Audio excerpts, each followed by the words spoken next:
Yeah, I could just lossless ultra, which would fix the problem, I suppose.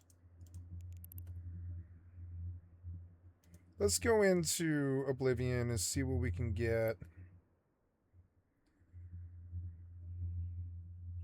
I'll set the settings to what I want, and then I'll just run lossless, I guess. Which is one valid way of looking at it.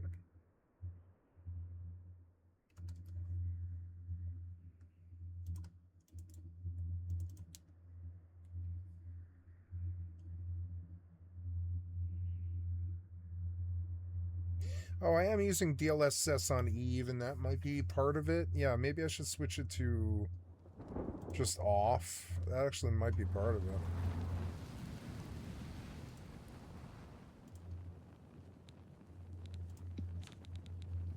What are the graphics currently at?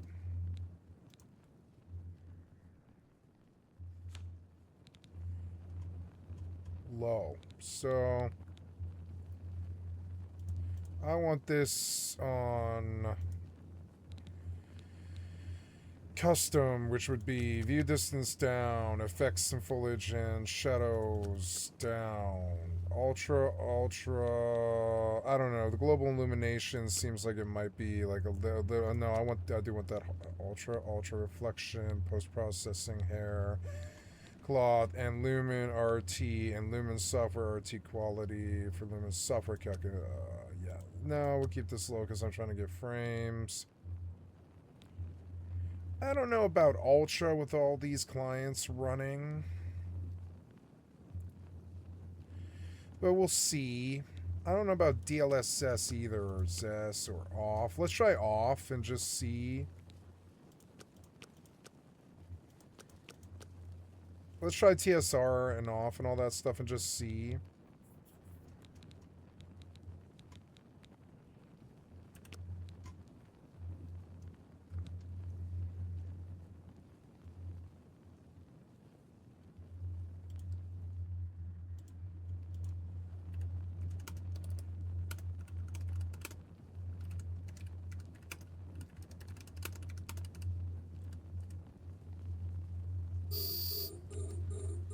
Oh no. Oh, I thought it was somebody else. Nope.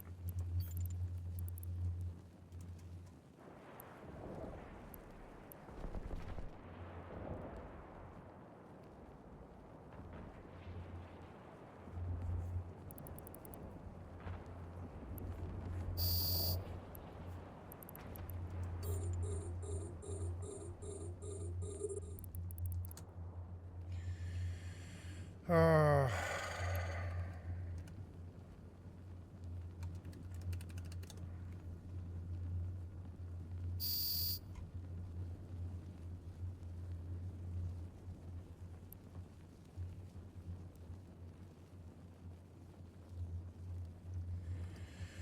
for a full reset, but won't I lose my saves, I think?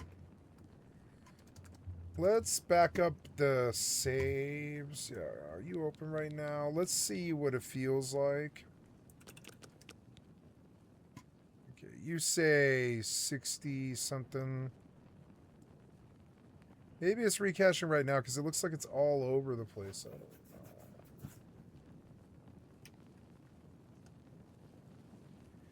I suppose that would be a way to do it.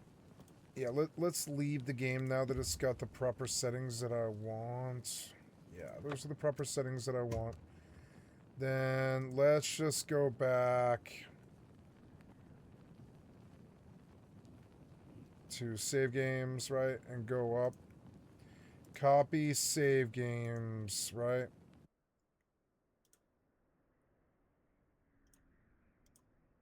Yep.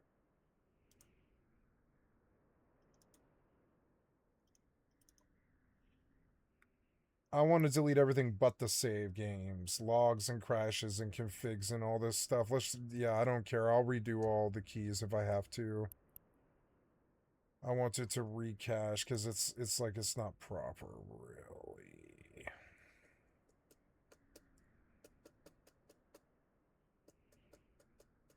Is that gonna do it? I don't know. Let's try it.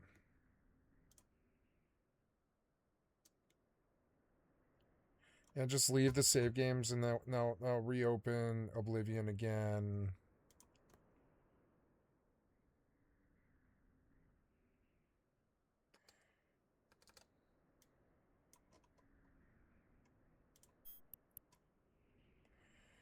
Doom 117.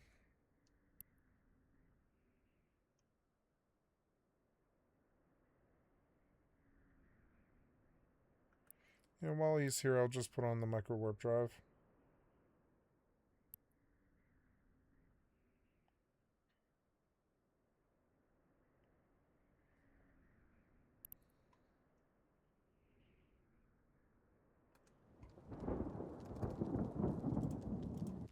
Bethesda, Virtuous.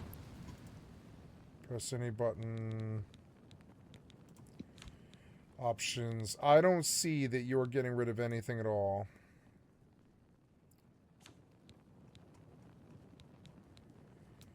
Which is crazy.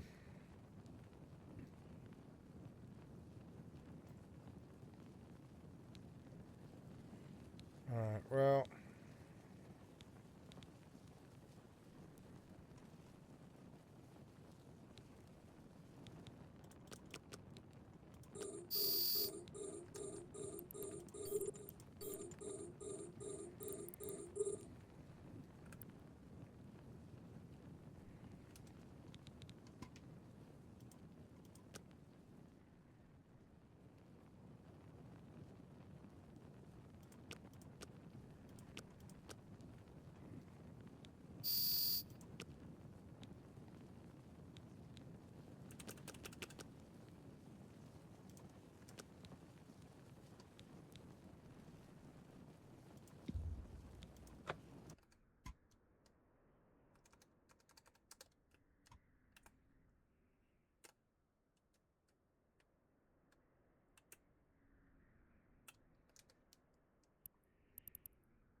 Wow, the charms make it so that this thing is probably going to uncharm any second now.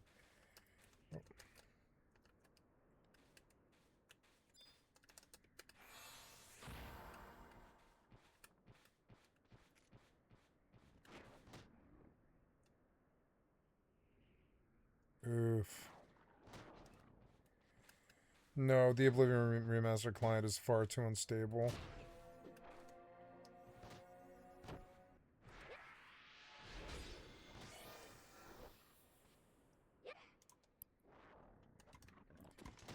Yeah, not too good.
Oh, I ran through that book in like really quick. So I got Beast Mastery. I'm just going to inject Bear Mastery. That might take a little while longer.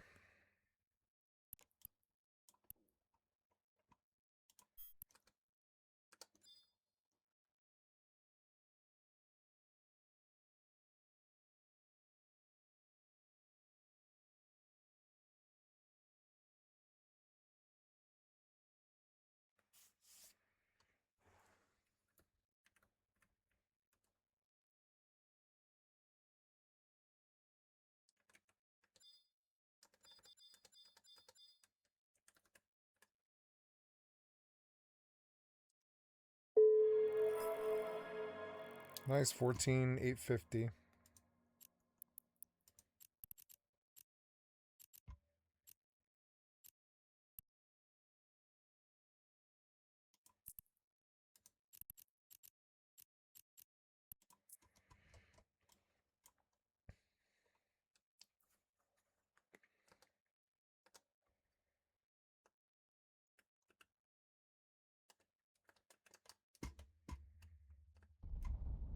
Looks cool in the rain.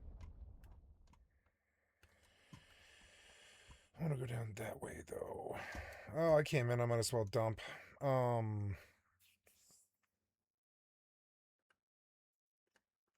need to go kill dire wolves, which isn't that easy to do.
See, I'm looking at look at, which is alt.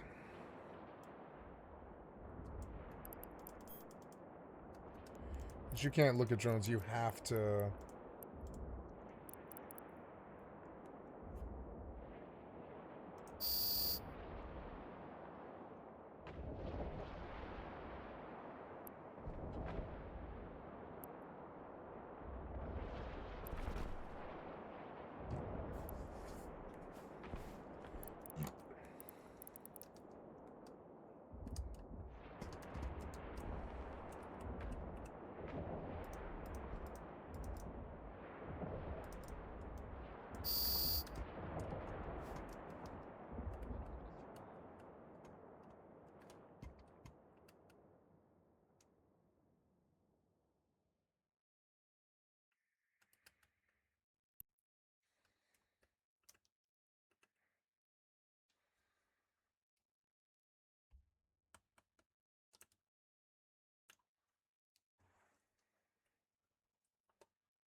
Oops.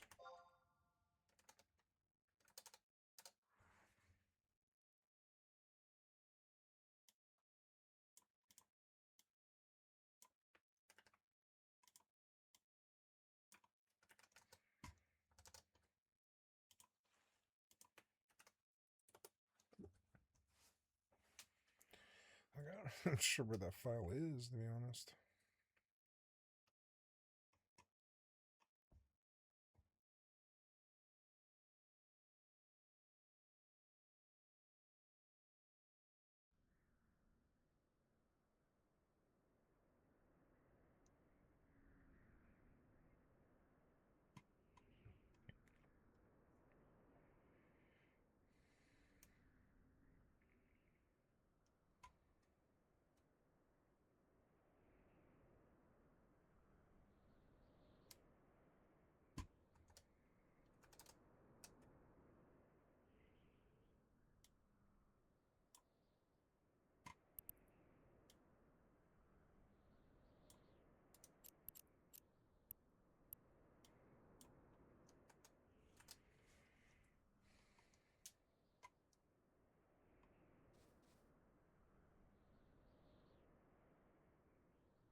Okay, now I've deleted my fucking My Games folder and just see if I can get it to recache its goddamn settings. I don't think it will, but you never know.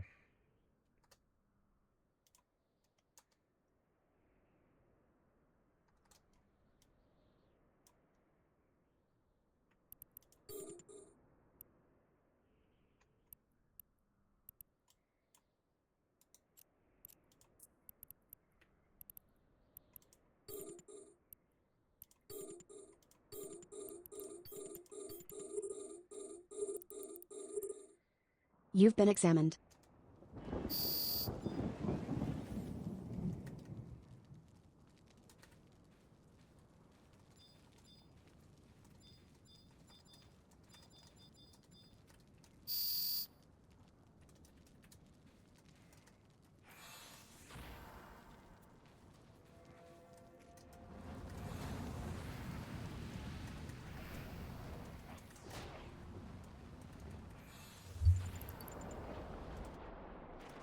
No, you didn't recache again.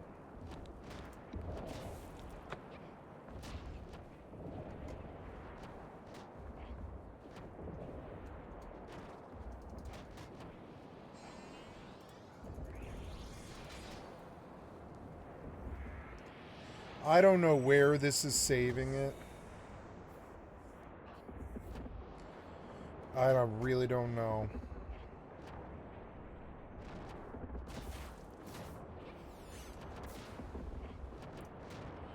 But let's go back and try and resurrect what I did.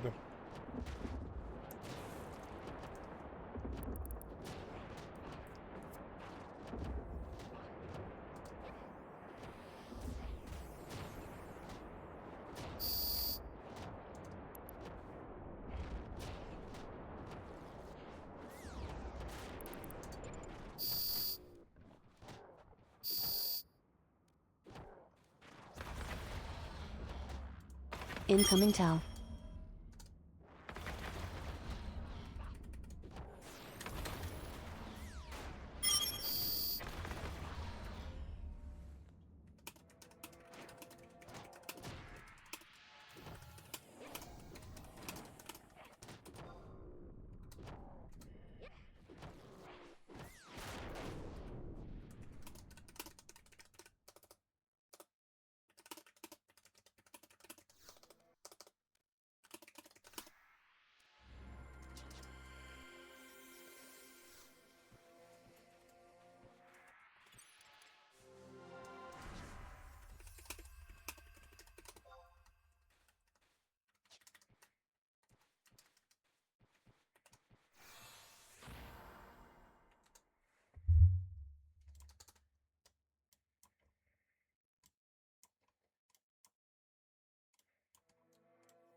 Incoming Tau.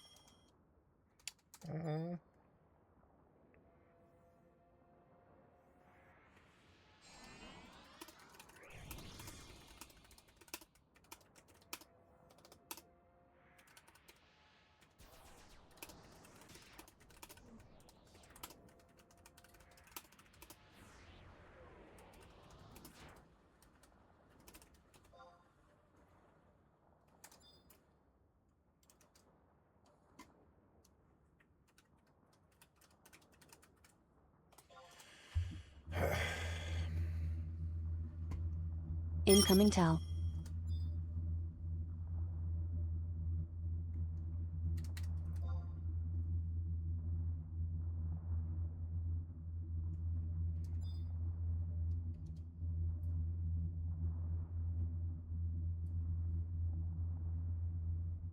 Damn it.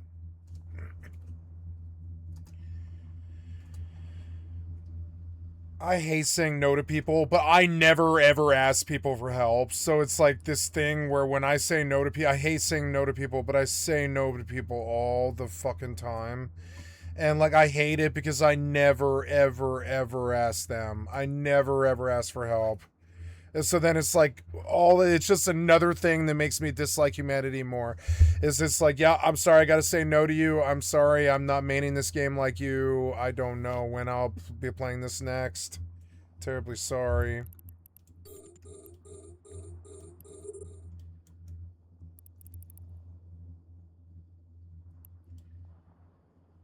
That's how I feel now. I mean, that's what it was. Like, you know, that's what it is. Maybe if humanity had been nicer to me, I might be willing to be around them, but I'm not. I'm not willing to be around anybody ever again. Maybe if humanity had been nicer to me, but nah, since I was 17, they've been trying to put me in the goddamn grave or in a fucking prison cell. Fuck them. Fuck them and their stupid, worthless human asses. I like the products they make. I hate feeling like that, but I do. I feel like that. It's like, I like the products they make. That's about it. I like the drugs they make. I don't like them. I like the drugs and the games that they make, the music, the art, but the people themselves, I'm sorry, I'm just not that guy. I'm not that guy. I'm terribly sorry.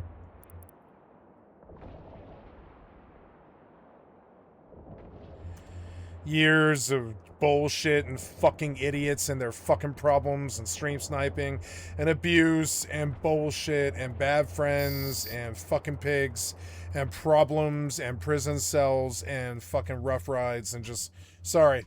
Not your guy. There's 3,000 other people or whatever it is. There's like 1,300 people on the server. I'm just that one guy who isn't it. I'm not that guy. Sorry. And I know it's somehow all my fault. But them even asking me just reminds me that I don't like humans. I'm terribly sorry.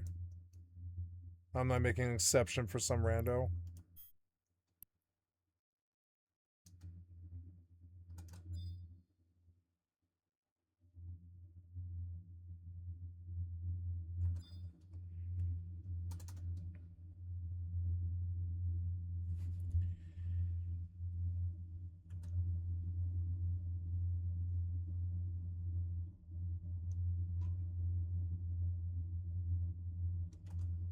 Yeah, man, I'm out here in faction warfare. I don't want to be worried about some guy like getting aggro or waiting on me. I'm sorry.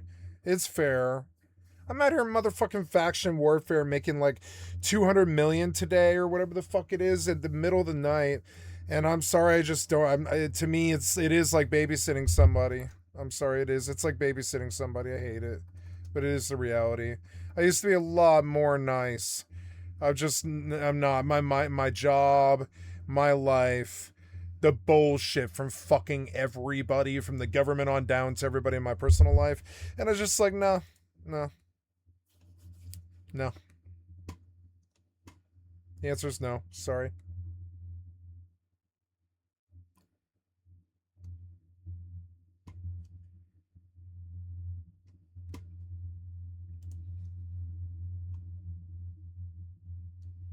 I've noticed that all the time, the mankind around me, they want me to feel guilt because I said no to them, or because I don't want to play with them, or because I don't like what they like, or I don't like the same food that they like, or I don't like the same political parties that they like, or I don't like the same bullshit that they're into, or I don't like this or that. And I'm sorry, but it's like like years and years and years of being contrarian to fucking everything and everyone essentially.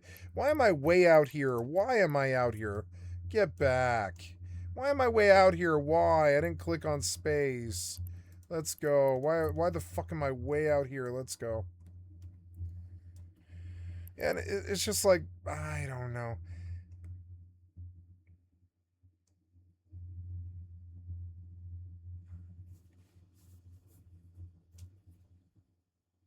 I'm at that place now where I just don't really want to ever talk to anybody ever again. It's fucking shitty. I think other lead singers go through this too. Why aren't we moving? Oh, because you took the micro warp drive off. You're allowed to use it to take me out 100 kilometers, but I'm not allowed to use it to come back. So goddamn dumb. I sat outside a Minnesota teacher's house hoping to scare her. It backfired spectacularly.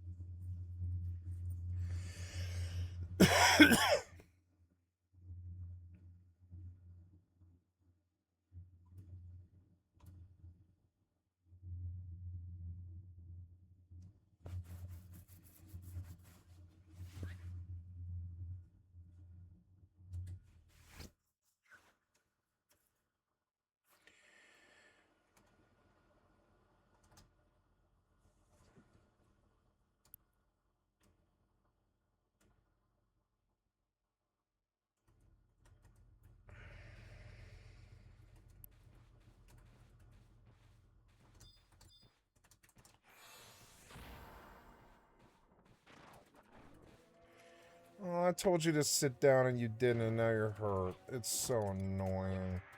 I know I told you to sit down. Oh, damn it.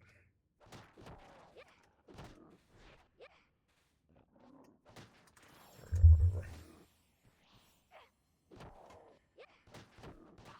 This guy is good, but he like you're suggesting way too much of him to me. I'm going to take him off my channel. He's too angry. He riles up my blood.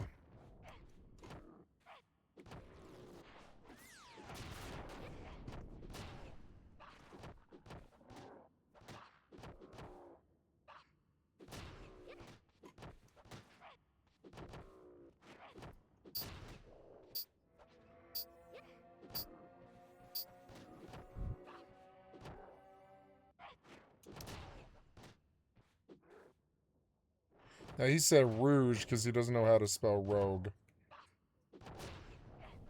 Or maybe it's a rouge army, I don't know.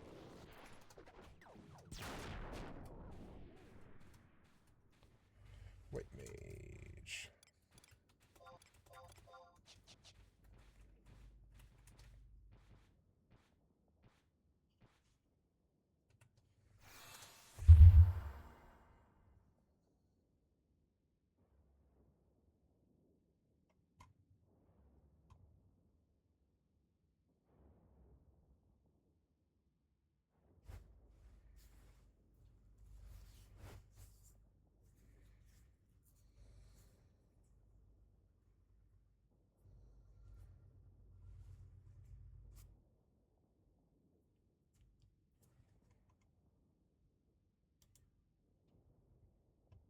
Hello, guys and gals. No, I Me, don't want to watch. Mudahar, I and clicked there's on the a wrong one. This wasn't it.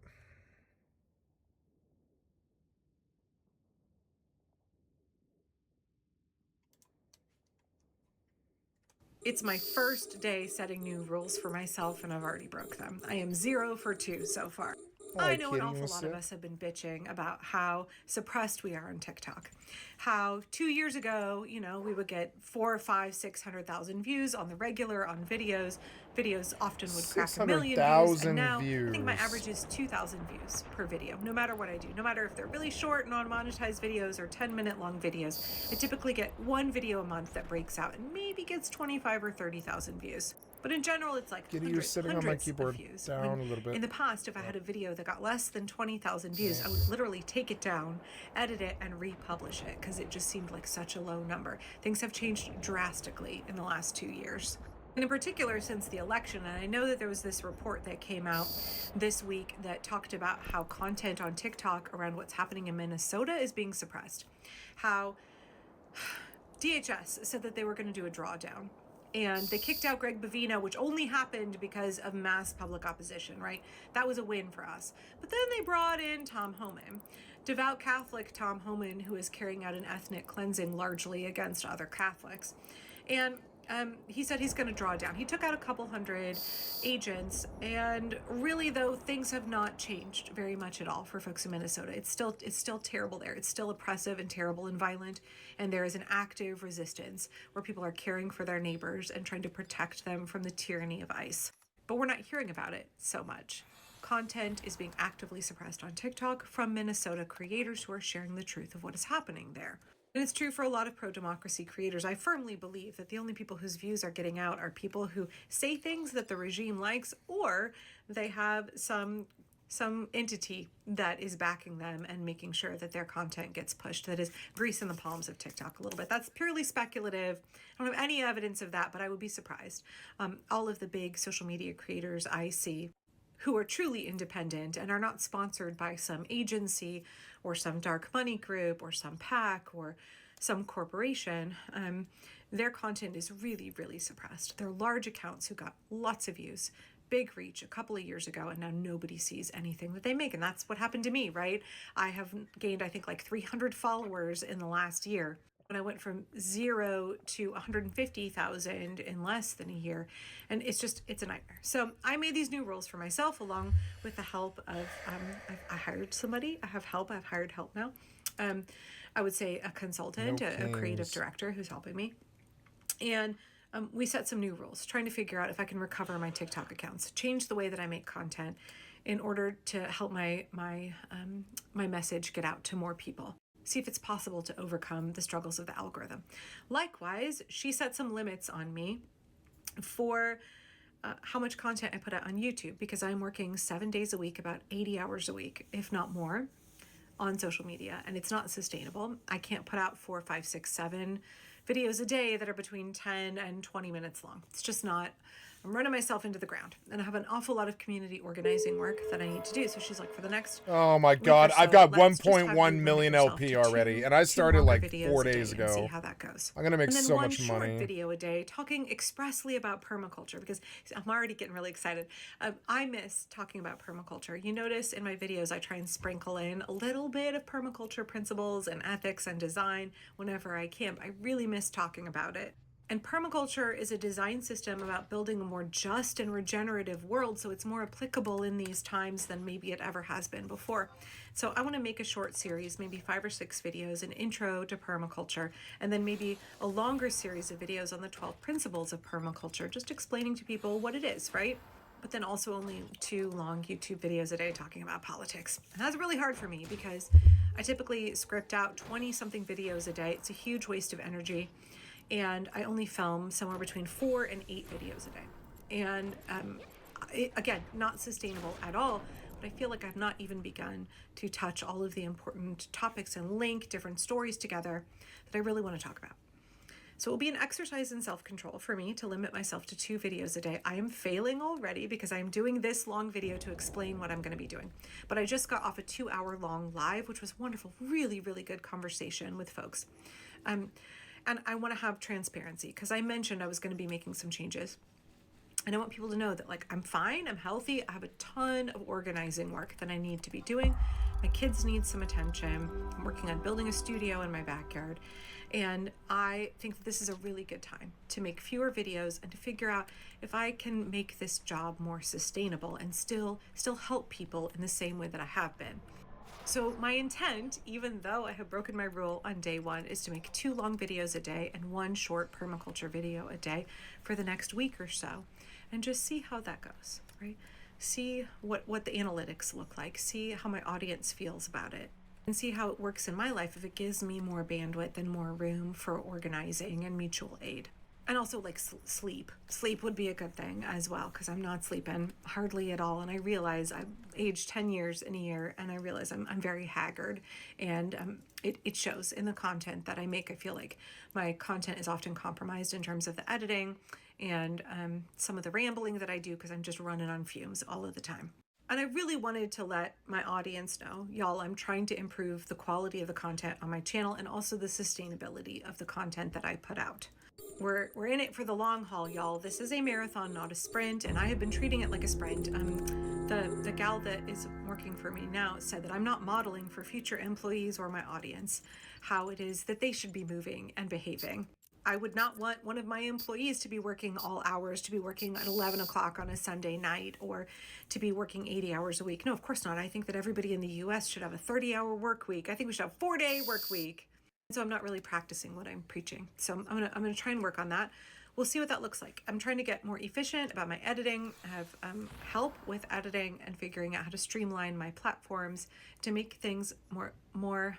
I want to work smarter, not harder. And I've been working real hard and really inefficiently for a while. That's what happens when you go from making niche permaculture gardening content to suddenly your platform becomes 10, 12 times bigger than it was before, and you're making non-stop political content, and then also trying to still cover parenting and permaculture stuff, and also skills-based community organizing and mutual aid videos. It's a steep learning curve for me. So I did want to take the time to explain to my audience, I'm not dipping out on y'all, I'm not burning out on y'all, I'm trying to make changes that will help me be more sustainable and produce better quality content. Again, I'm failing at it today. There will be other days that I have to have grace with. Yeah, go at it a little bit less, because you're, like, becoming slop.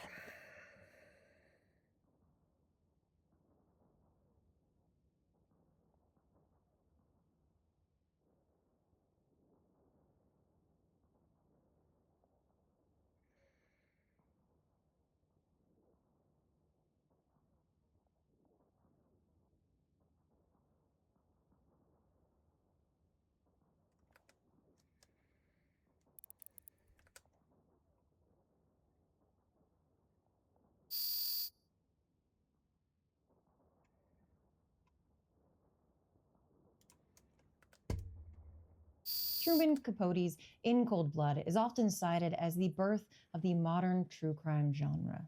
It was a smash hit, catapulting Capote's career and opening the door to what is now a landscape of endless videos, podcasts, and retellings of true crime events. And looking back at it with a modern lens, we can see that server Capote's shutting novel down. also highlights many of the modern problematic aspects of the genre as well, from the way that Capote financially benefited from other people's trauma to Capote's many inaccuracies in recounting the story, especially when it comes to recounting how the cops handled the investigation. The Kansas Bureau of Investigation waited 5 days before following up on what turned out to be the crucial lead in the case, rather than doing so immediately as Capote wrote in his novel. This is not a trivial matter because if the KBI had acted quicker, the killers, Perry Smith and Dick Hickok, may not have made it to Florida, where they possibly committed 4 additional murders of a husband and wife and their 2 young children. Hello, my name is Maggie, and I listen to true crime. Maggie, why do you do this clearly bad thing? And good question. I don't really know.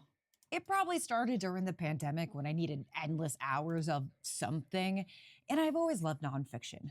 I do think truth is oftentimes stranger than fiction, and true crime stories are no exception. But I think what really demanded my attention and made my ears perk up was how often true crime involves an open discussion about the failures of policing in these cases.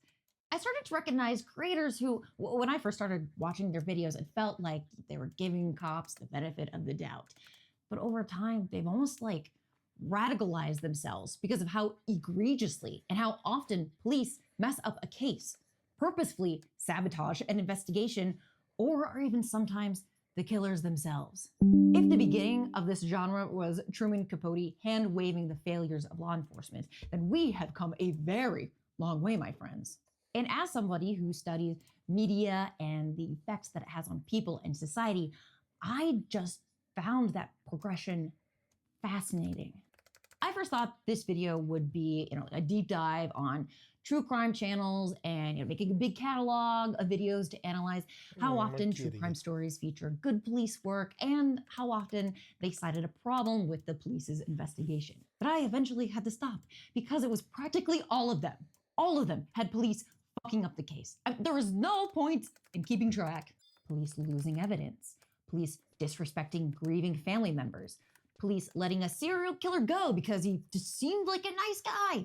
Police ignoring women who repeatedly asked for help.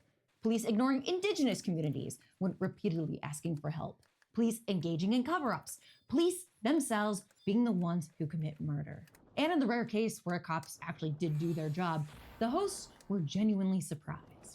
It is true that the most compelling true crime stories often have some remarkable element to them, and often that means a police investigation that completely messes up a quest for justice. But true crime stories are just like the exception, right? In most cases go smoothly, and that's why we don't hear about them. Right? Wow, the sheep now, hurt the in elemental United a States, lot. if someone murdered you, let's say, there's a 50-50 chance of the perpetrator being apprehended. A real glass half full, half you got away with murder situation. And clearance rates for the police have been in a steady decline for the past 50 years. And police funding steadily increasing. And this is all despite crime rates being at an all-time low. Crime is at an all-time low. Police funding is at an all-time Fire high. clusters are good. They're becoming less effective with more time and resources. Now, I'm pointing this all out because, if you haven't noticed, there is a real policing problem in the United States. And that was before the police were being used to illegally brutalize and incarcerate our neighbors. If Truman Capote represents the classic problems of true crime coverage, like profiting off tragedy, now we also have new, modern problems with the true crime genre. If you do a cursory flip through true crime YouTube channels, you see a lot of lazy slop. It's easy AI clicks, it's highly emotional, very easy algorithm bait if your only goal is money.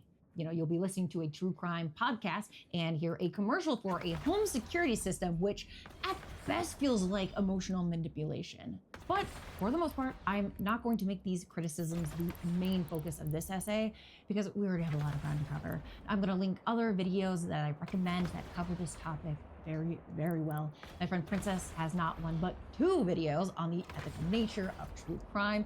Lindsay Ellis just put out a video on Nebula about police body cam footage content that I highly recommend. So, while the ethical nature of true crime is murky at best, there are creators who have tried to correct many of the problematic aspects of the genre from the past and try to engage in best practices. Some creators highlight stories of missing Jane or John Does who are still in need of identification, instead of famous cases that have been oversaturated in the genre.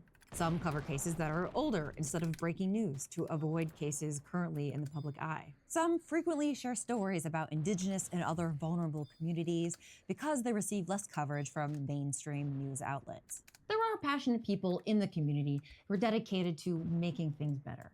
But so often in these cases, the very people whose job it is to make things better are the reason the case is being covered years later on a podcast in the first place. If you've watched any amount of true crime videos, then what you're about to hear won't come as a surprise.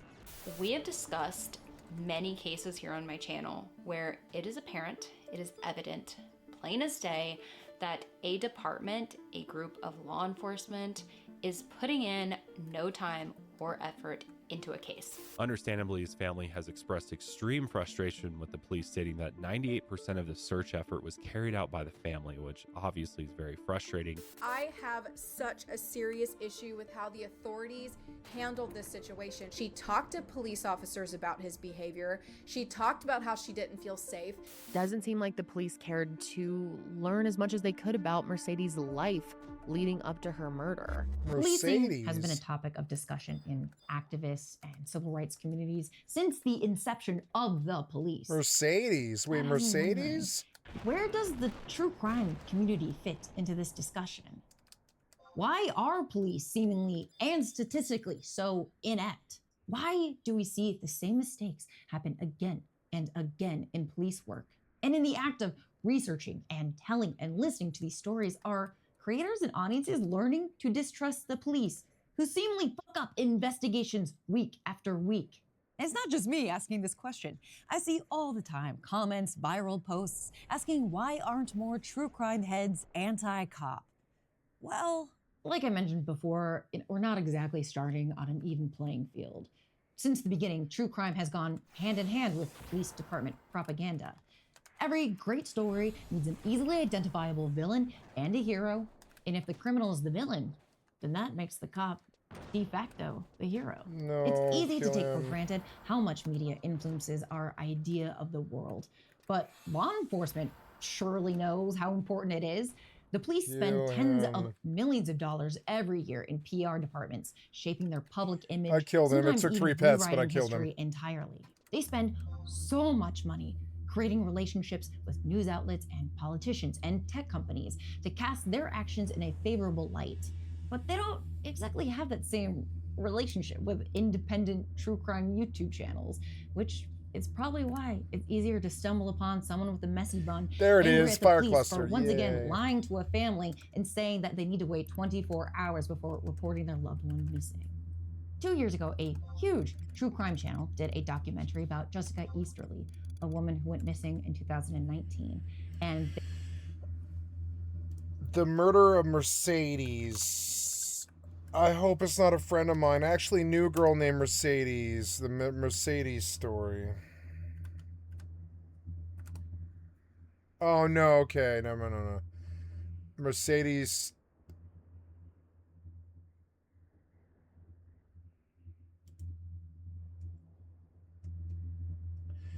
Yeah, this isn't her.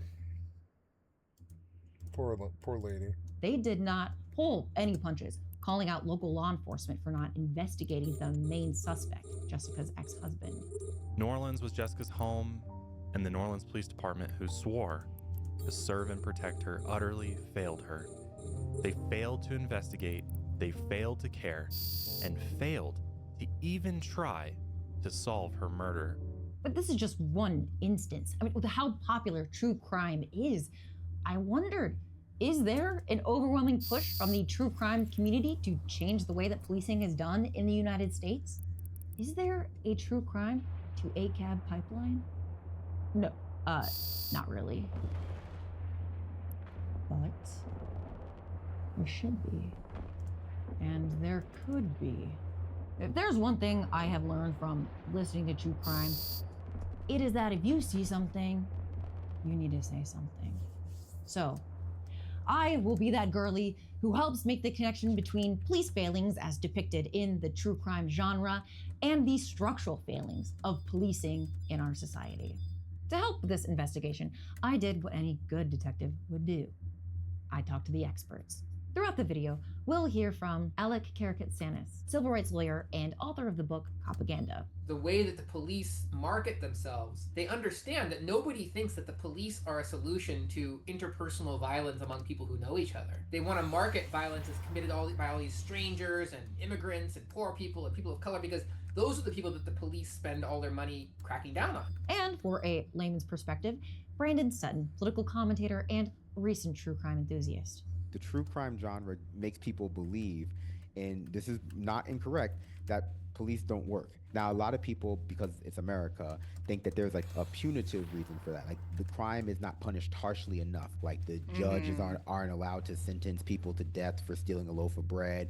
Cops are ineffective. People know that. They just don't know what the solution is because they've been fed a lot of like conservative propaganda about what makes policing effective. I'll also have a reading list and bibliography below that you can peruse to your heart's delight. But Alec's Propaganda and The End of Policing by Alex S. Vitale, who's now on Zoran's transition team, were particularly helpful. One last caveat, I am not necessarily endorsing any true crime creator that we talk about or feature. And now, just like any Rian Johnson queer detective, which is to say any Rian Johnson detective, we need to go back to the beginning of the story.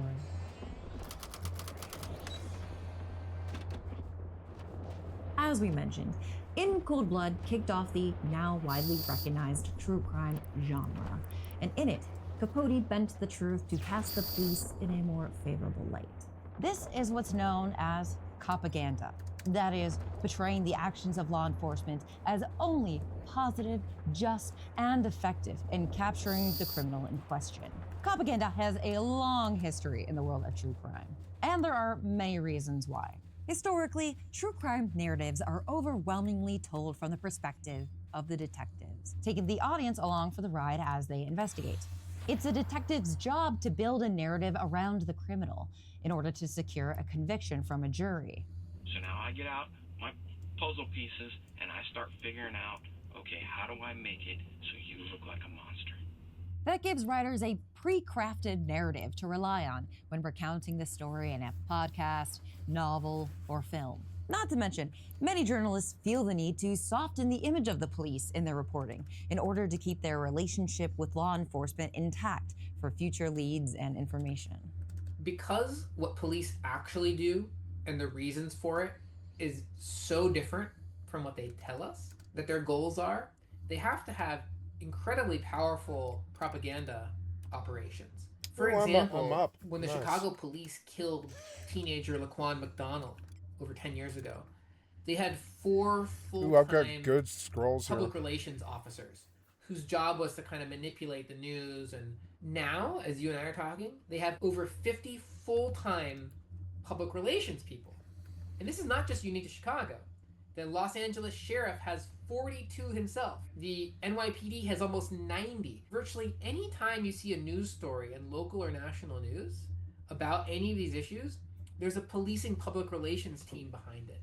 They are affecting what you even think of as news. Of all the millions of things that happened the night before, which 12 to 13 of them is your local news going to tell you about? Well, I guarantee you there's police bringing those stories to your local news in a way that, like, teachers unions and nurses and building inspectors, they don't have public relations teams that can bring us those really important stories. So the news is really heavily skewed to what the police want us to see.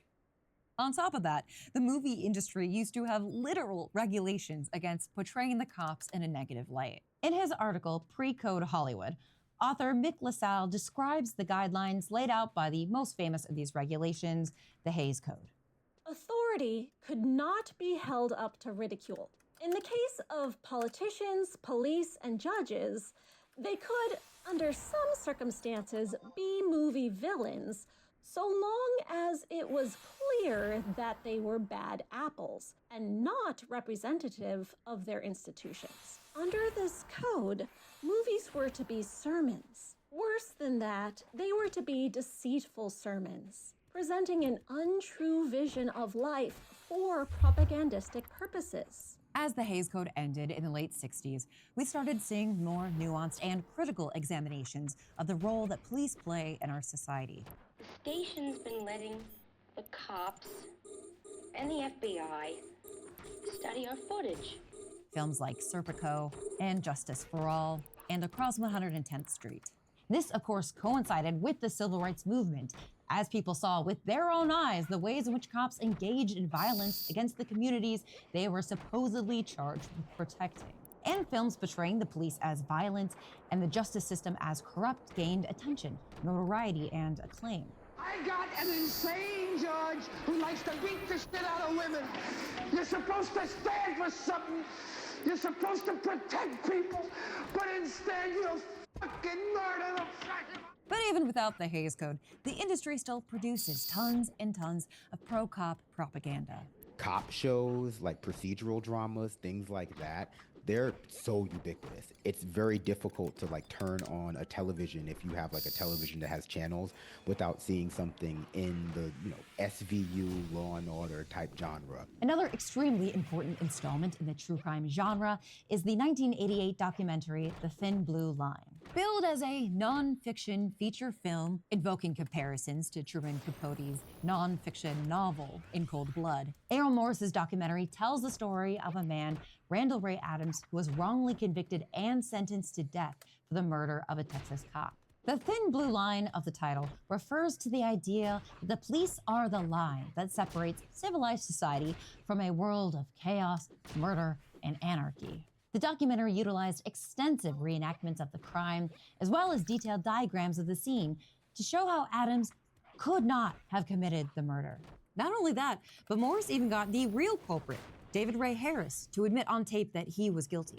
The film got Adams released from prison and forced 3 witnesses to admit that they lied when they had identified him as the perpetrator.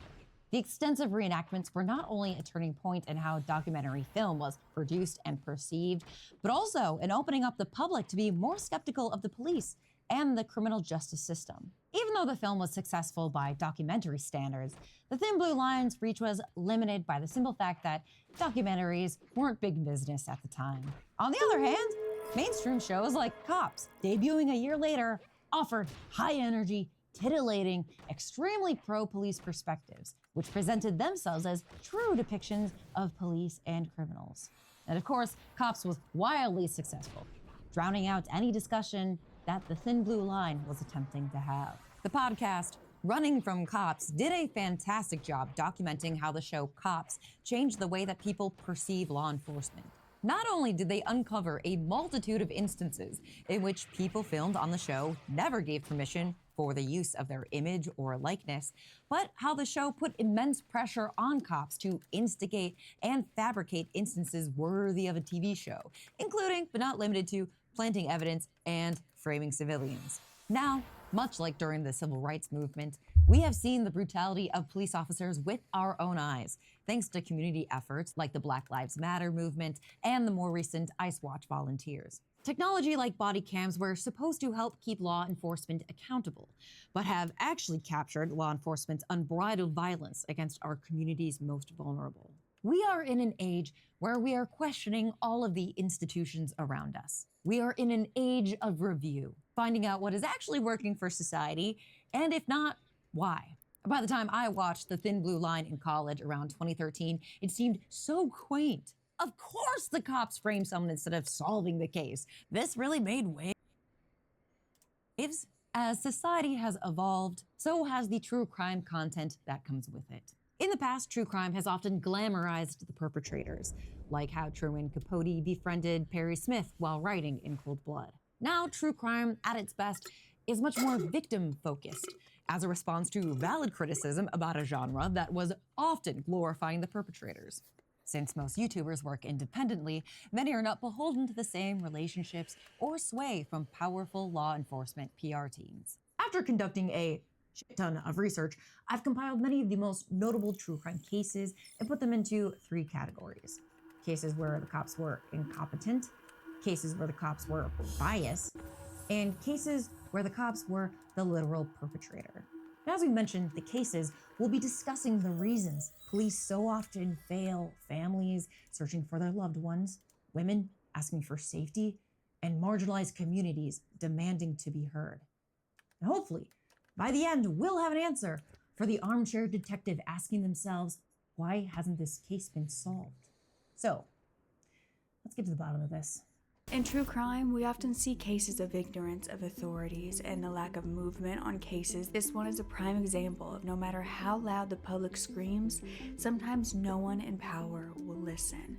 What happens when something does go wrong and you go to these said law enforcement agencies multiple times, but you are never taken seriously? In the beginning, the police were basically uninterested in investigating Damien's disappearance. Seems like they truly did not give a fuck. And how have police not tracked down her killer after 14 years? And then the police are like, actually, 'Cause nobody's we cracking can't the hand whip. sweater over Nobody because cares. we lost it. When What we do you should have mean you have tested them lost back it? then. How do police officers who are so inept end up at police departments? Well, firstly, when a person becomes a police officer, extremely little of their day-to-day work actually involves investigation. Felony arrest of any kind are a rarity with uniformed officers, with most making no more than 1 per year. Secondly, most police resources don't go towards investigations or anything that remotely helps solve cases. Money goes to things that will make the police department more money. Things like low-level drug busts and parking enforcement. The bulk of police officers work in patrol.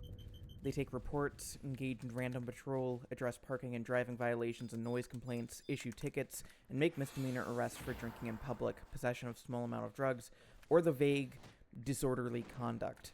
When you get a parking ticket for being a minute over and you yell, "Don't you have anything better to do?" The answer is yes, obviously, but this is what makes money, and in turn guarantees more funding for the police department. Local governments are often funded by massive ticket writing campaigns. And if you're not funneling money into the local government, it won't be funded back into the police department for retirements and pay raises. There's not much incentive for the police to prevent a crime, hence why they'll hand a victim back to the perpetrator or ignore a woman's 14 calls for help. There's no reward for stopping a crime from happening. At every single level in the police bureaucracy, they're not hiring for. Oh, he's suicided. Well, that's implementing, good. Intelligent processes for solving Now I've got to crime. get out of here before And he that's why poisons me or the clearance diseases rates in me. really serious crimes have gone way, way down, even though police budgets have gone way, way up in the last 30 years. Never underestimate how incompetent most large government bureaucracies are, particularly the police. Extraordinarily, it's basically like flushing money down the toilet. The police rely on data to justify their jobs to the community. There's nothing that keeps track of I agree. crimes prevented. They rely on data that shows people arrested, regardless if they are actually guilty or not, or citations written, regardless whether those tickets are later contested or not. Because those are the numbers they can use to justify and argue their importance to the community, and ultimately, those who set the police budget. What is being presented to a lot of people is not a crime prevention strategy or a strategy to make society safer. It's a strategy to funnel money to police departments, to military industrial complex, and a cycle that ultimately just ends up with less and less for the resources in communities that would actually prevent crimes from happening in favor of putting them into like the pockets of people who ultimately want to imprison people. All of this to say, not only do police departments not really have an incentive to prevent crime, but actually they're incentivized to make crime rates go up. Higher crime rates means they get to justify bigger Punishment. budgets and more officers. Despite Their job research is to that proves punish. throwing more money at police departments actually leads to less crimes being solved.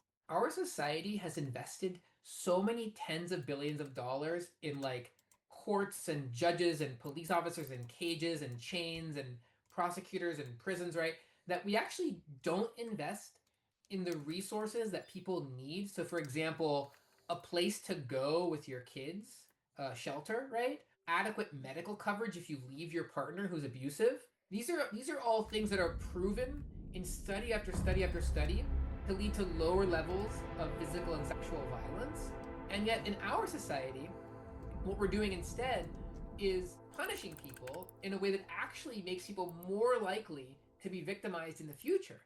And we're sending the people who we punish into horrific places where they themselves are likely to be traumatized and brutalized again, and it leads to these vicious cycles of violence. And it's just all so contrary to the evidence that it's amazing. The people that are advocating for that kind of flat eartherness are calling themselves tough on crime, even though their policies actually increase crime in the short, medium, and long term. And the news media just goes along with it. This might surprise you because of how important they seem, but detectives only make up about 15% of the police force. And within that 15%, most of their day-to-day job is taking reports of crimes that they will never solve, and in many cases, will never even investigate. The majority of police departments are not made up of people who were trained to do investigative work. They could have hours and hours of work experience, but only a small sliver of this will be experience actually investigating and building a case. By the time police departments are done paying all their lawsuits, the bonus pay, overtime, and retirement packages, funding detectives in their investigations are an afterthought. So to sum it up, cops aren't effective at keeping us safe because it's not actually the cop's job to keep anyone safe. Say your ex-boyfriend has been stalking you. Given that you documented enough proof and you've spoken with an officer who actually takes your complaint seriously, then the court can grant you a restraining order. But the only thing holding your stalker to that restraining order is the person stalking you. The police can't step in and charge anyone with a crime until that person has violated the restraining order. And at that point, it may already be too late. And this doesn't even address the fact that police officers are consistently cited as being involved in more domestic violence incidents than the average population. And when they do get caught, only 30% of officers who are convicted of domestic violence end up The losing job their attracts because white of it. beaters. Policing is dangerous for everyone involved, so it's fortunate that we've seen some extremely promising results with alternative policing solutions, like the numbers coming out of Baltimore. After years of turbulent corruption and violence, the new mayor, Brandon Scott, used money granted from the American Rescue Plan to fund a data-driven violence prevention policy. This April, Baltimore saw 5 homicides. That is the fewest of any month since 1970, when the city began tracking monthly homicide numbers. In the first 6 months of the year, homicides were down 22% compared to 2024, and non-fatal shootings were down 19%. This is the latest in a string of historic declines in violent crime. Baltimore Mayor Brandon Scott, Democrat, who was first elected in 2020, has brought the city's homicide rate down by treating violent crime as a public health crisis. That means treating violent crime as a symptom of multiple factors, including racism, poverty, and past violence. Addressing violent crime as a public health issue involves going beyond arresting people after violence is committed and taking proactive and preventative measures. What Baltimore did that's so impactful is really invested in a whole ecosystem of community-oriented interventions. What we have is a comprehensive violence prevention plan that are laid out in 2021, and now we have the lowest amount of homicides that Baltimore has through this date on record. And because these initiatives worked so well, of course, Trump is trying to reverse them by gutting their federal funding. Even when cops follow every rule, they are often not the people who are needed in a given situation to prevent or fix interpersonal violence. Another example of traditional police methods failing to prevent tragedy is the recent Netflix documentary, The Perfect Neighbor. The film is edited almost entirely using body cam footage and Ring cameras. It details the escalating violence of a woman who would go on to shoot her neighbor, A.J. Owens. In it, we see police the Karen. house call after house call after house call, but nothing the cops did. Writing a report, de-escalating the situation, talking to the aggrieved parties, prevented the violence from taking place. There were no mental health professionals or community organizers dispatched to the site, only the police, in a clear antagonism of a Black family and their children living next to a racist, trigger-happy murderer. In many ways, this was an example of police doing the best work that they are capable of, but the situation still escalated until an innocent woman was killed. Research done in Chicago and other cities has created a consensus that a dollar spent on intervention reduces violence more than a dollar spent on policing. By the time you are calling the police for help, you have already been failed. Because money spent on preventing a crime from taking place could have completely prevented a true crime story from happening. Prevention is safety. Policing is revenge. They can't undo what's already been done. So, it seems like police might be bad at the things we imagine that they should be good at. And that's because policing itself was not created to do the things that we need them to be good at. Let's talk about that next. What was the police force actually built to do?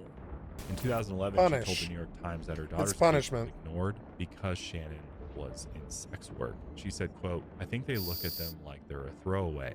Dwayne was treated differently than a white boy would have been at the scene. He was stereotyped as a young black man exhibiting unpleasant hostility and agitation. These women were thrown behind bars for nearly 2 decades, despite a lack of proof that the crime even took place. And the reason why they were so hastily thrown in the slammer was because they were lesbians. I remember the Willie Pickton case. Yeah. He was just picking up sex workers who were also usually people of color, indigenous people. Police just didn't care. Yeah. Dozens of women. I've seen true crime channels that start out reverent of the police, and years later, after covering case after case, they've become radicalized on behalf of the hurt and anger felt by families striving for justice. Now, quite often, those families have to take on a complacent police department who have decided their tragedy is not a priority. A proportion of people who watch these videos, just by nature of the diversity of the content, will come to see things from the police that they do not like. You know, whether that's like police stealing money, whether that's police being too rough with women, whether that's police like driving drunk, whether that's police doing things that they would never have imagined police doing ever in their wildest imagination. Oh, They come will on, come kill in him. contact Come with on, them. kill him. Come on, kill him. It's that kind of Come on, kill him. that over time can change. Well, I got one. I got one. Of, like, what No, is I didn't. happening. Like we mentioned, many who care about making true crime content as ethically Clear as to possible live, did he? will try to center the victim because of how Goodbye. indelicately true crime has handled that in the past. And while it is important to zoom in and focus on each victim as a whole human person, it can also be helpful to zoom What out. was that, and 2v1 ask, piece of shit? Suck why my dick. is there a systematic failure of these institutions? And why do their failures disproportionately affect the most vulnerable in our society? In reality, how much help you receive from the police is routinely determined by your skin color, your gender, your sexual orientation, your social class. All of these intersections of marginalization can play a factor Almost got in the whether or glare, not sir. the police will be an asset or cause more damage. So, how did we get here? Detective units are not just an afterthought when it comes to police budgets. They were also literally an afterthought. The origins of policing are fraught, and that their creation was born out of deeply racist and classist circumstances. The first original police force was formed as a way to control rebellion in Ireland against the colonial occupation by the British. In 1838, this idea of policing transported over to Boston in America, where the Industrial Revolution had created a working class that would often organize for better working conditions or wages. The police force were used to control the working class and enforce laws passed by wealthy statesmen in order to keep the workers at their jobs and compliant. Chicago's first police force was erected for similar reasons, but instead were tasked with policing how the working class spent their time outside of work.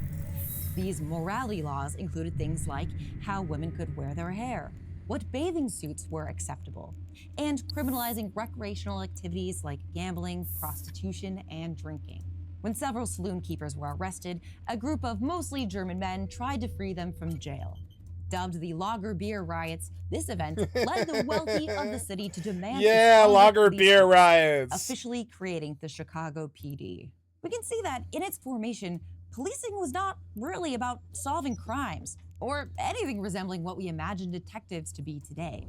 They were mostly used to suppress the lower classes at the whims of the upper class. Much like the British had in Ireland, America also learned many oppressive policing tactics by our occupation of the Philippines in 1898. As local Filipinos organized against colonial rule, the U.S. learned how to tamp down dissent. The U.S. carried these lessons over into forces like the Texas Rangers, whose initial goals were to suppress the Mexican population in favor of the new white settlers to the region. Mexicans and Native Americans who resisted the white colonialists were beaten and killed. Writer historian Mike Cox calls this time period nothing short of an extermination campaign. Southern U.S. cities already had their own organizations to suppress slave rebellions. These slave catchers had permission to conduct raids on private property to check for weapons and antagonize slave populations, and also monitored pathways that would lead to freedom in the North. After the Civil War, the 13th Amendment restricted slavery to only apply to people convicted of felonies, so slave catchers transitioned into enforcing Jim Crow-era laws that further subjugated the formerly enslaved communities. In the North, white populations feared the influx of newly freed people. Ghettos were created to segregate those people from the rest of the population, and the police stepped in to control and suppress them from interacting with white neighborhoods, which continued all the way up into the 1960s, where police were once again used to stamp down the civil rights movement. This is the foundation of policing. We see policing bias in so many of these true crime stories, from the Long Island serial killer specifically choosing sex workers as his victims because he knew police wouldn't take their disappearances seriously, to the disproportionate Black Americans exonerated by modern DNA evidence, to a classic, Ted Bundy's girlfriend being brushed off by officers despite reporting him on 3 separate occasions because they thought a law student wouldn't do something like this. Imagine having such a well-documented bias that serial killers literally target certain groups of people to take advantage of it. When officers get to a crime scene, it is their job to reconstruct the story of what happened. But if those officers are already swimming up to their eyeballs in narratives about how certain people do or do not behave, they've already unconsciously or even consciously made key decisions about who they'll believe is the culprit. Of course, there have been many changes over the years and efforts to address many of the historically racist, sexist, and classist laws and tactics used by the police to suppress the social order. But reforms do nothing to actually shake the foundations of policing. They can't change the systems in which policing was created. Most reforms only act as a band-aid to appease public outcry and are easily reversed once attention has waned. As for detectives, their role within the police department developed after our modern concept of policing was already in place. What we would consider detectives were private detectives, that is, organizations like the Pinkertons. They were hired to do everything from catching robbers to stamping down worker strikes, whatever the person paying them was interested in having them do, often violently. The Pinkertons were so notoriously evil, they even ended up as literal video game villains. You enjoy being a rich man's toy, dear? I enjoy society. Police units soon I added enjoy their own society. version of the detective, which means they predominantly patrol and enjoy police society. the lower classes. To the wealthy and upper class, being Black was synonymous with being a criminal. They were taking care of criminals by over-policing ghettoed neighborhoods. The poor were the ones that needed suppressing. And while we now have dedicated detective units, it's no surprise why the vast majority of resources in police departments still go towards things like riot gear, high-voltage tasers, and military tanks, instead of funding things like cutting-edge investigative technologies, or processing the tens of thousands of untested rape kits across the country. The priority is always given to tools that suppress people and maintain the status quo, not tools that help solve cases. Right now, one of the biggest breakthroughs in solving cold cases is using familial DNA. That is, collecting DNA to create a family tree, which will then eventually lead to the DNA of the culprit. The breakout case to use familial DNA was, of course, the arrest of the Golden State Killer, as depicted in Michelle McNamara's book, I'll Be Gone in the Dark. And with that technology, there are so many cold cases that are now available to be reopened. So you think that every major police department would be opening up their own ancestral DNA research lab. But that's not at all what has happened. Most of the people helping law enforcement solve these cases are civilians, people with free time on their hands and the desire to help. That is wild. that we are relying on people with free time to solve cases when we're paying an entire detective department to do what? The press conference to take credit once all the work's been done? And of course, I'm not here to willy-nilly disparage people who work as detectives and who genuinely want to solve the cases. I just think it is wild that these cases all become an afterthought until a retired mom of 2 with insomnia takes up a new hobby. And it's not just technology like this that becomes a low priority or not a priority at all in police budgets. It's also things like canine units and diving teams. Often those resources are given by nonprofits, not funded by the department themselves. And it shouldn't have to be that way. If your child goes missing, you shouldn't have to rely on the kindness of strangers to track their scent. But this scenario takes for granted that the police department even thinks your kid is worth looking for.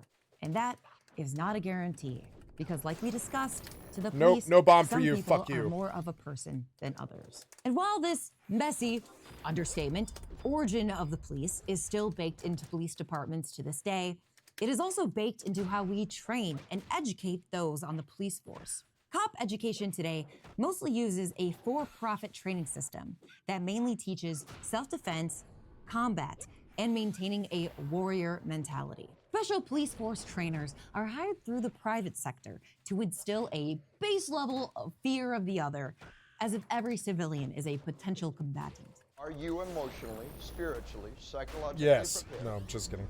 to snuff out a human life in No. defense of innocent lives? Nope. If you can't make that decision, you need to find another job.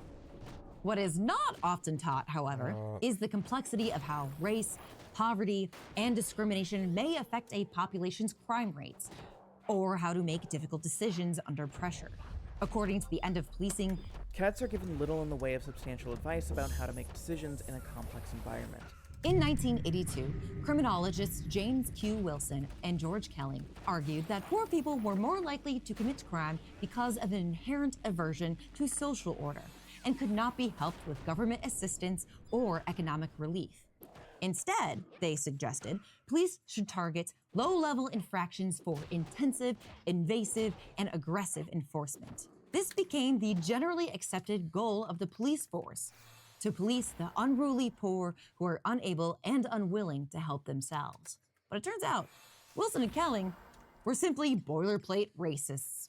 They believed those experiencing poverty or born black were inherently inclined to be a criminal. And this fundamental attitude is still a major influence on policing to this day. And that is what we are witnessing when we see cops racially profile suspects, use excessive force on the most vulnerable in our society, or shoot before they understand what they're shooting at. And while there have been attempts over the years to add more education about police bias, racism, and sexism, all of it falls on deaf ears when the fundamental idea of policing is not actually about keeping citizens safe. When police broke into the home of Breonna Taylor in 2020, they weren't responding to a 911 call. Allegedly, the officers brought the property because they believed her ex-boyfriend had used the address to store drugs or money. They fired into the residence, killing Breonna Taylor in a quest to maybe find some cash. But Breonna's family made a very important observation in their lawsuit against the officers. There had been a local effort to clean out the area of town that Breonna was living in for a real estate company. According to NBC News, the lawsuit says that the police were used to target people and homes on Elliott Avenue because the street needed to be vacated for the real estate project. There's this bears something a about this in resemblance to the Disco actions of ICE Elysium. officers during a raid in Chicago in 2025. ICE raided a residence that had been run down by a slumlord. What I believe the landlord wanted to happen through the ICE situation is they wanted to try to clean up the mess that they started. No elevator. No heat. Garbage everywhere.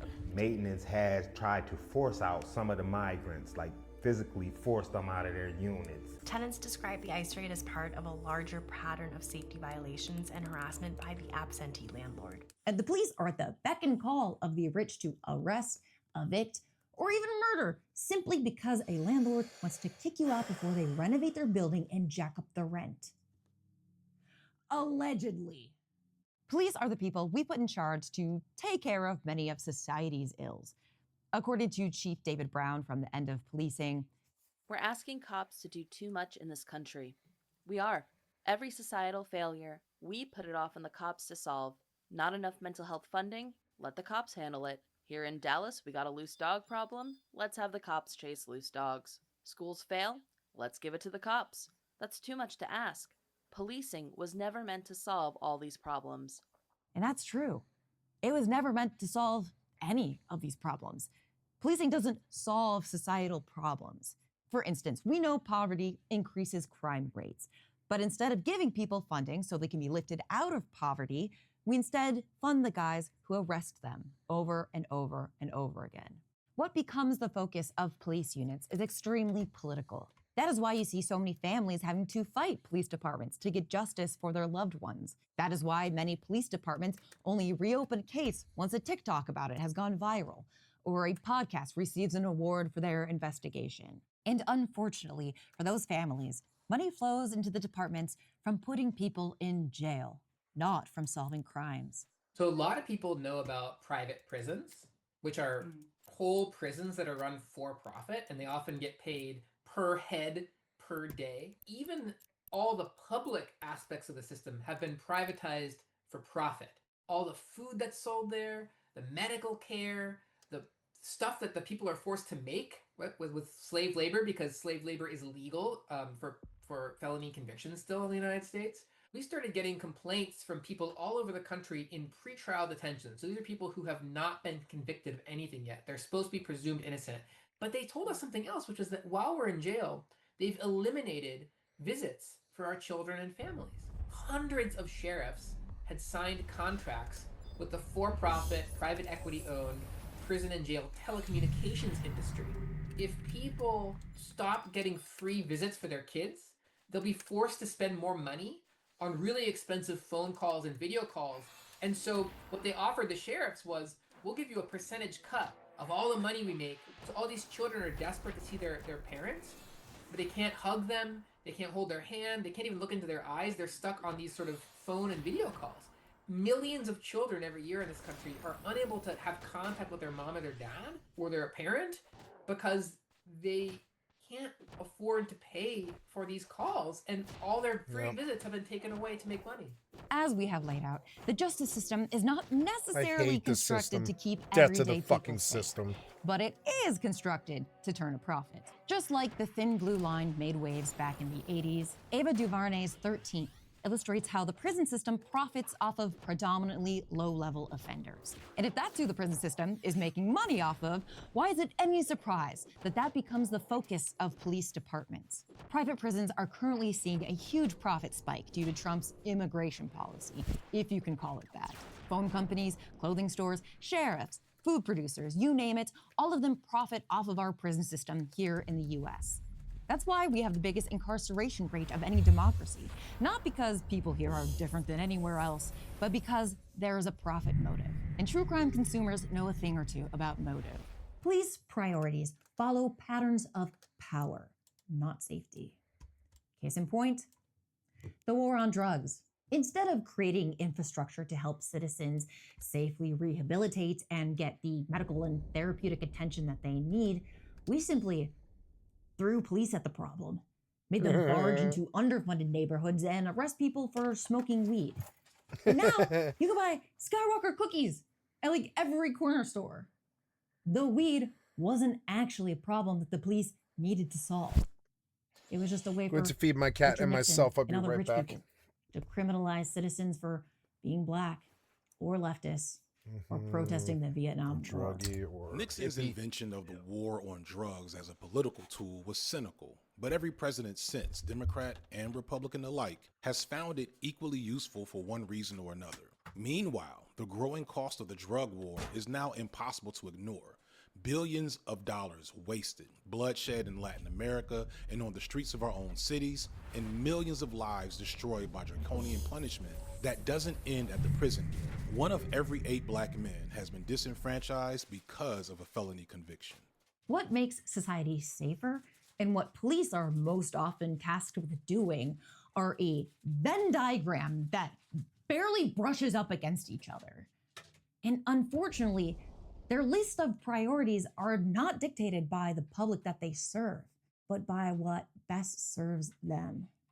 That is why US police chose for many years to arrest more people for marijuana possession than for all violent crime combined. That is why police prioritize budgets for SWAT teams to search for drugs in poor communities over testing rape kits. That is why the Los Angeles Sheriff's Office responded to proposed county budget cuts by threatening to cut the divisions that handle white-collar crimes and sexual abuse. That is why about 90% of people prosecuted for crimes are very poor. That is why no senior figures were prosecuted for the 2008 financial crisis or the U.S. torture program after 9/11. That is why police tolerate widespread drug use in dorms at Ivy League universities. That is why most of the undercover police operations in hundreds of U.S. cities target disproportionately Black, Hispanic, and immigrant people instead of other police officers, prosecutors, real estate developers, fraternities with histories of drug distribution and rape, or corporate boardrooms with histories of tax evasion, fraud, and insider trading. That is why a playground fight at a low-income school results in a child being taken away from their parents and jailed with a criminal record, while the same fight at a prep school may result in a call to parents for an early pickup that afternoon. When you get right down to it, your missing child becomes a footnote under all of the things that the department has prioritized since the invention of policing. I feel that my daughter's case is not a high priority. Like her parents said, they were never once called to be asked questions about Mercedes. And no parent should ever have to, wonder if police even really care about solving the murder of their child. That is why families often reach out to true crime channels to cover their cases. Without public pressure on detectives to solve a case, their tragedy might simply become a folder in a filing cabinet. One that you can only hope won't be misplaced in the evidence room. The corruption within the LAPD involved police officers having sex on duty with prostitutes, having sex with Explorer Scouts. Today we're talking about the algorithms used by cops to violate your privacy and terrorize innocent people. The deputy then told her that he was going to rape her and kill her, and then her friend too. After 20 years, more evidence came out that police had possibly hidden proof of their innocence. Some people who sport a shiny badge use their position of power for evil. And sadly, this is one of those stories.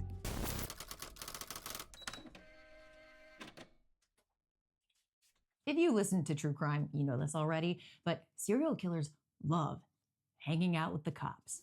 Ed Kemper was rejected from being a police officer because he was too tall, so he just befriended the local cops, who would then give him updates about his case as it was unfolding. The BTK killer was a compliance officer, Gerald Schaefer was a sheriff's deputy, and the Golden State Killer turned out to be a retired police officer. It's not hard to imagine why this is. Police have the power in our society to get away with things.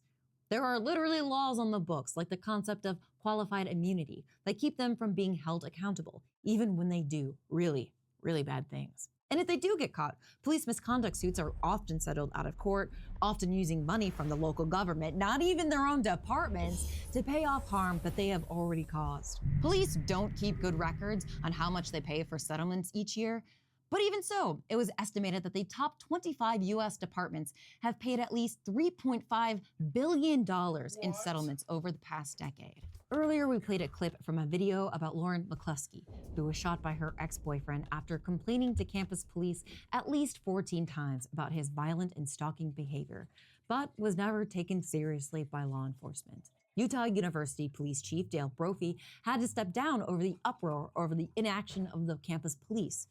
But he left with an entire year's salary of $151,000 and threw himself a $6,000 retirement party. Another police officer, Miguel Darris, steps down from his position after it was found out that he shared explicit photos of the victim. They sent me home early, guys. Let's celebrate. By the Logan City Police Department and wasn't fired until citizens, enraged about the case, informed the Logan City Police Department about why Miguel Darris had left his previous job. Both officers later went on to file a $10 million lawsuit against the university, claiming they were simply scapegoats for an angry public. When one of Jeffrey Dahmer's victims somehow managed to escape, female bystanders tried to call the police to get him help. But when the officers arrived, they handed the underage boy back to Dahmer. Initially, the two officers were fired for not intervening that night. What? But both were later reinstated and granted a back pay of $55,000, or about $120,000 today. But they didn't know who he bringing up was. some examples to show how hard it can be for cops to experience any real consequences for their actions. Even if you are fired, apparently you can pick up a fat check on the way out and then sue for more. Just to reiterate how most true crime used to describe interactions with the police, listen to this clip from a documentary about Jeffrey Dahmer from the 1990s, describing that same run-in. As he had with police in Bath, Ohio after his first killing, Dahmer smoothly lied. The police believed the 14-year-old was of legal age and left him behind with Dahmer. They wrote the incident off as a lover's quarrel. Again, Dahmer had been slippery enough to keep his killings a secret. The narration completely absolves the police of any responsibility and paints Dahmer as having some supernatural ability to make people believe his word over the eyewitnesses. The police are given immense power in our society. We ask them to do too much, and we give them too much power to do it. And because of that power, there is almost no oversight into how police departments conduct themselves. Police officers have qualified immunity, which often protects them from having to face consequences for their actions while on the job. The thin blue line introduced the idea of the blue line into the public consciousness. Thin blue line of police that separated the public from anarchy. But the phrase has taken on a new meaning in the past decade or so. The blue line is now a wall between the police and the citizens that they target. Have you ever heard of something called the blue wall of silence? They look out for one another over us, and we see this play out again and again in true crime cases, where officers cover for one another or punish those who dare to speak out. A famous example of this is Adrian Schoolcraft. He was an NYPD officer who tried to report some of his fellow officers for police misconduct, including wrongful arrests to inflate their quotas. Instead of the department addressing these concerns, Schoolcraft was demoted to a desk job. When he went to Internal Affairs last fall to report it, the NYPD, he claims, tried to discredit him. His fellow officers engaged in escalating harassment tactics until finally breaking into his house. They abducted him and sent him to a psychiatric ward. And all the statistics on how ineffective officers are when it comes to stopping or preventing crime often don't even take into account when the officers themselves are the ones pulling the trigger. Police themselves commit 1/3 of all stranger homicides in the US, but these figures are generally excluded from reported crime rates. It's already hard enough to achieve justice as oh my God. It is, but when the offender is crime rates, all stranger homicides in the US, but these figures are generally excluded from reported crime rates. It's already hard enough to achieve justice as it is, but when the offender is in the police force, you now have to achieve the impossible. There are so many famous cases that illustrate this, but one that lives rent-free in my head is Sherry Rasmussen, who was murdered in her apartment in 1986. At the time, police were suspicious of Sherry's boyfriend's ex-girlfriend, Stephanie Lazarus. The only problem is that Stephanie was also a cop. Sherry's family repeatedly shared with the police that the ex-girlfriend was obsessed and that they should look at her with more scrutiny. Their response? You watch too many crime TV shows. Sherry's case eventually went cold, and Stephanie Lazarus had a prolific law enforcement career. The case remained unsolved for 23 years until a new detective unit was tasked with testing DNA in several cold cases. Sherry had a bite mark on her arm at the scene, which was swabbed for DNA evidence. But when the new detectives on the case went looking for the DNA swab, you guessed it, it had never been logged into the system. But luckily, they found it in the back of a freezer, and bingo, it was a match. Sherry's family had been right about the perpetrator since the beginning, but they could not penetrate the blue wall to get justice for their daughter. Some of the most notable true crime cases involved a police cover-up or police perpetrator. But hey, we don't even need to watch true crime content for police misconduct. We could just read some headlines. How about this one? Hack exposes Kansas City's secret police misconduct list. A major breach of the Kansas City Police Department reveals, for the first time, a list of alleged officer misconduct, including dishonesty, sexual harassment, excessive force, and false arrest. Or the nation's largest police force is criminal at its core, according to a new federal lawsuit by former New York City Police Commissioner Thomas Donlin. Broward prosecutor seeks to clear records of people charged with buying police-made crack. Or hey, a little closer to home, San Jose Police Union executive charged with attempted illegal importation of fentanyl.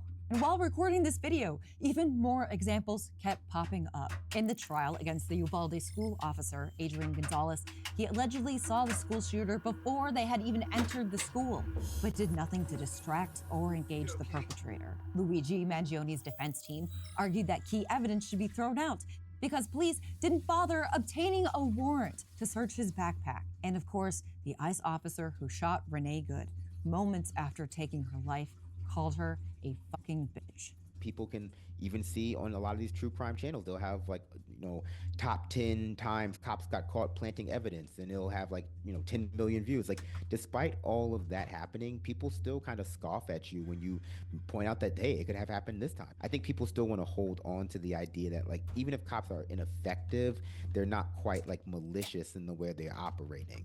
We're supposed to believe that the police's job is to stop or even prevent violence. But this is violence. It is violent to over-police poor neighborhoods while a large corporation is allowed to dump barrels of DDT off the coast of California, apparently. When we are zoomed in and focused on a single crime, it doesn't seem like those two things could even be connected, but they are. Who and where police focus their attention is extremely unequal. Many of the companies that are committing the largest frauds and wage thefts, etc., are celebrated on, TV commercials as being the best consumer companies around. Part of it is ideology. Part of it is like who we think of as a criminal and who we don't.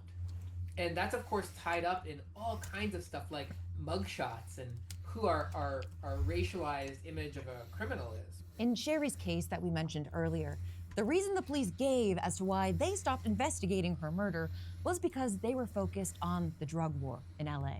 And that was a decision that they made, to leave a family in limbo for 23 years to instead incarcerate low-level drug offenders. But hey, it wasn't exactly out of the norm for the police to have hired a murderer, is it? We know that from the stats. If domestic abuse is seen at a higher rate within law enforcement, then there is something that attracts violent people who do not care what the rules are to a job that gives them the authority to enforce those rules on others. There's a fantastic podcast that I highly recommend called Snitch City. It's from the Spotlight team. Yes, that Spotlight. It details how corrupt cops in a Massachusetts town have been dabbling in the drug trade and taking advantage and endangering the lives of civilian confidential informants. Each episode details another way in which the local police were harming civilians, from sleeping with women for information, to cutting deals with drug dealers to sell out lower-level drug offenders and then splitting the profits, to relying on young men to be informants about drug dealers and gang activity, but then arresting and incarcerating them anyways when they do something related to dealing or gang activity. And it's a game to a lot of these police officers. And to win, they have to think like the criminal. And they start acting like the criminal. A corrupt officer even snitched to a gang leader about one of their members who was an informant, endangering that informant's life. I had no idea before listening to this podcast that drug enforcement relied on informants to this degree. You see, informants are the backbone of nearly every drug investigation in America. Officers can be promoted based on how many informants they claim to have. And I mean claim, because cops can go all the way to a trial and testify that their information was based off of an informant and never need to provide proof or explanation. It's framed as a way to protect informants, but that is also admitting that those informants, when they are real, are people in need of protection. There are extremely few laws to protect informants. They don't have qualified immunity. They don't hold a position of authority.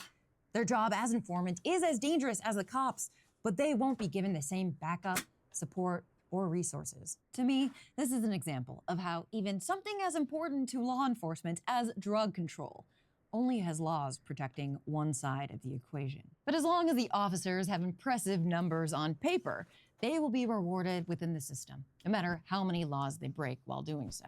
Other side of that coin is there are a lot of actual police informants who commit rampant crimes, but they're basically granted immunity by the police because they're an informant. Individual people can commit crime after crime after crime after crime knowing that the police aren't going to target them for it. And so there's this other side of it where there's huge amounts of violence perpetrated by people working for the police who are essentially immunized by the police. I was one of the countless people who tuned in to watch the Karen Reed trial. Both trials. And what can I say? But this case took the country by storm for a reason. It touched on almost every aspect that we discussed in this video: police incompetence, police bigotry, police corruption, all on display for the public to witness.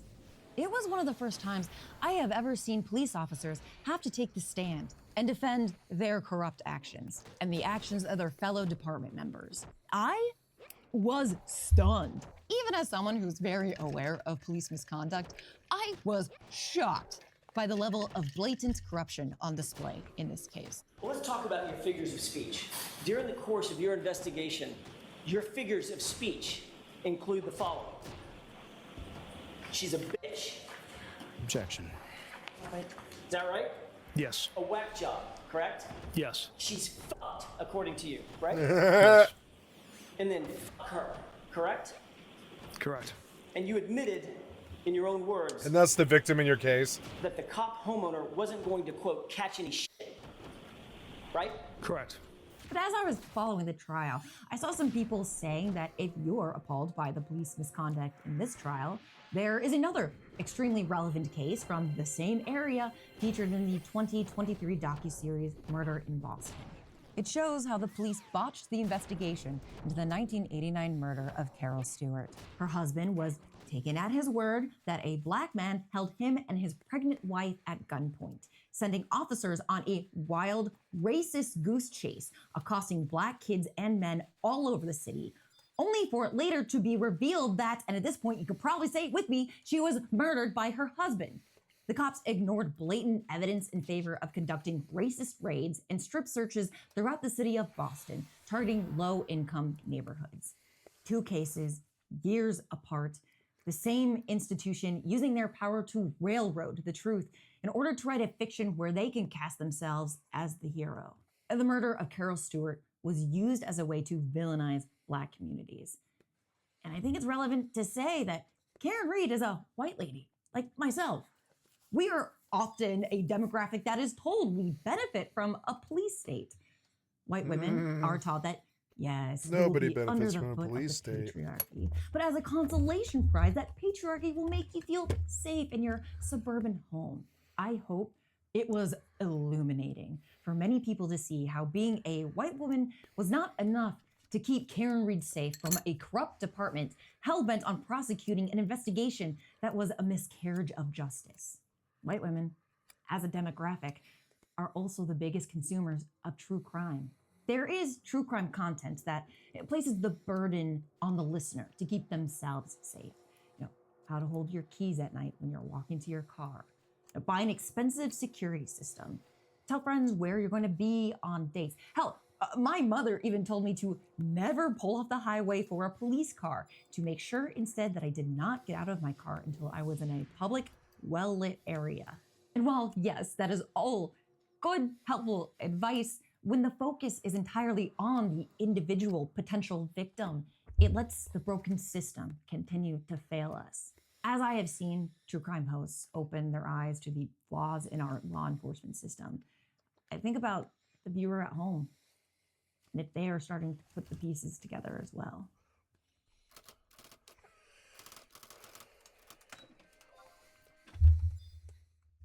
The reason that the true crime genre has changed and evolved is because of the immense pressure from critics and family members of those who have had the worst moments of their lives shoved onto the world stage and then treated as entertainment. I think the community is at its best when it proves that it can really listen and take to heart valid criticism in the name of achieving justice and advocating for victims' families. And we should be able to expect that same thing from law enforcement. But right now, at least to me and many others, the police have broken that contract. Every time I see a family member on a true crime podcast beg for the police to do their job, or advocating for reopening a cold case that could have been solved ages ago if they had just done their job when it happened, my heart breaks. And I can't help but feel that we are at a pivotal moment where the true crime genre needs to adjust again, to start recognizing the institutional failures of the police and start taking actions to change it. It is not one bad apple making the entire policing system ineffective.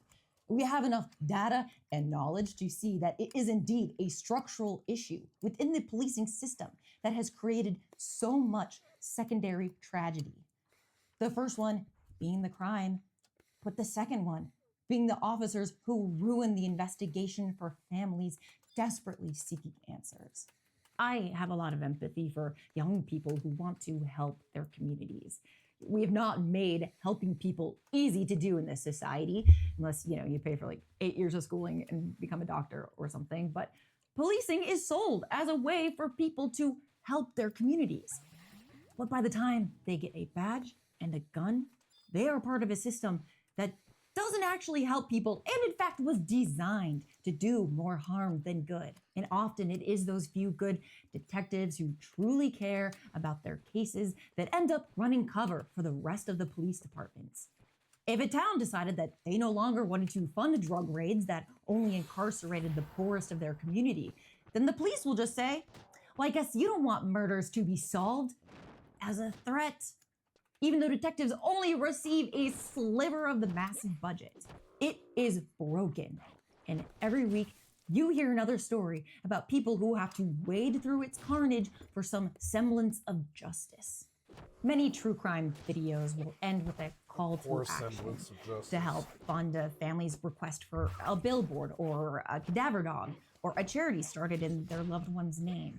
And you should still do those things. But if we want to start changing the structure, we also have to support initiatives trying to change the foundations of policing. But here, I finally do have some good news to share with you. You don't have to start from scratch, and you are not at all alone. There is a rich history of civil rights groups whose goal has always been to make justice work for all of us. And if you listen to true crime, I think you have a moral obligation to help. In the description box below, I included a bunch of links to resources, other videos, books, organizations, and toolkits, and I highly encourage you to check it out. One group that is doing great work is Civil Rights Corps, founded by Alec, who was a big help for this video. One project that the Civil Rights Corps has organized is the Right to Hug, which is fighting to allow children in-person visits with their family members so that they don't have to pay private telecommunication companies just to talk to their parents, many of whom have not even yet been charged with anything, by the way. I'm running a fundraiser on this video for Civil Rights Corps, and you can donate just by clicking the button on this page. The video description has more information on Civil Rights Corps, the Right to Hug project, how you can request free copies of propaganda for schools and libraries and prisons, along with a bunch of other great resources. You can ask your favorite creators to start connecting these dots in their videos. If you Counting the suburbs, there's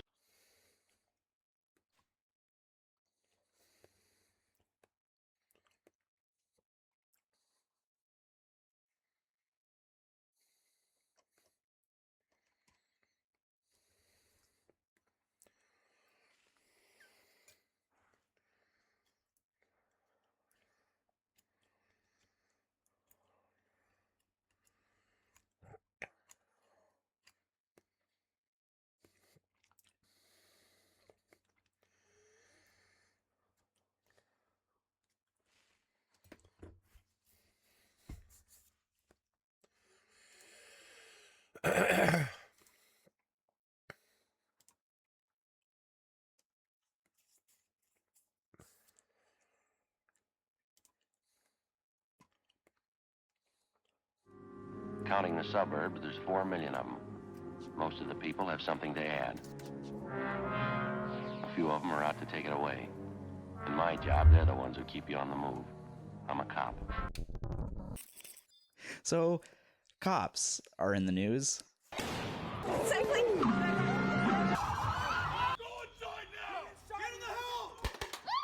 There's been a huge groundswell in America to rethink the It's role like Grand cops Theft Auto. should play It's in our like, society due to any number of factors. Use of force, overextension, and, of course, systemic racism. Most, if not all of these issues extend far beyond the police themselves. Factors range from generational to economic to geographic to the very way our laws are worded. Ever since the Black Lives Matter protests and talks of defunding the police have been gaining steam, it's been hard for me to think about making another video like my last one. It feels like there's more urgent stuff to talk about than the cinematography of two Irish kids falling in love. So what should I do? Should I spotlight excellent TV shows about Black Americans like Insecure, Blackish, or Atlanta? I don't know. You should absolutely watch those shows, and you should absolutely listen to black people who are talking about their experiences and honestly have been for a really long time. But I don't think we need me, another white guy, explaining the black experience. It accurately depicts the plight of the contemporary black man. That is why I painted it. For me, I think the best thing that I can do is to talk about TV. Oh my god.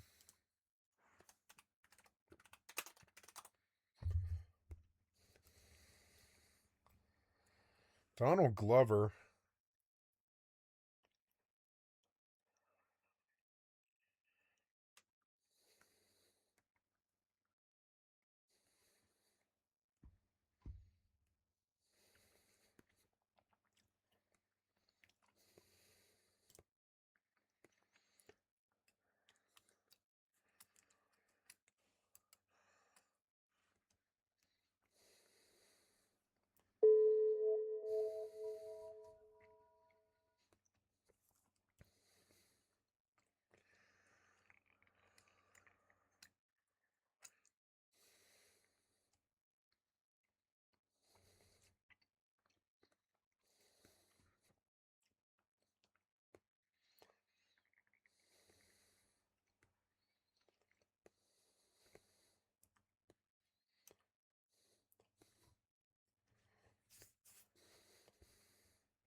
Oh yeah, Atlanta.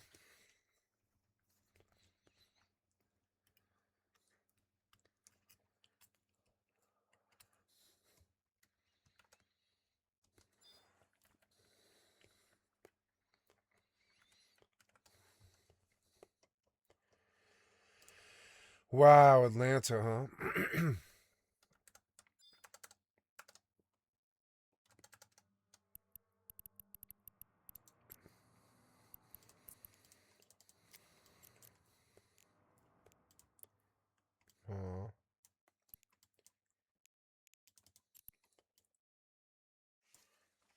Sorry. It was all tabbed.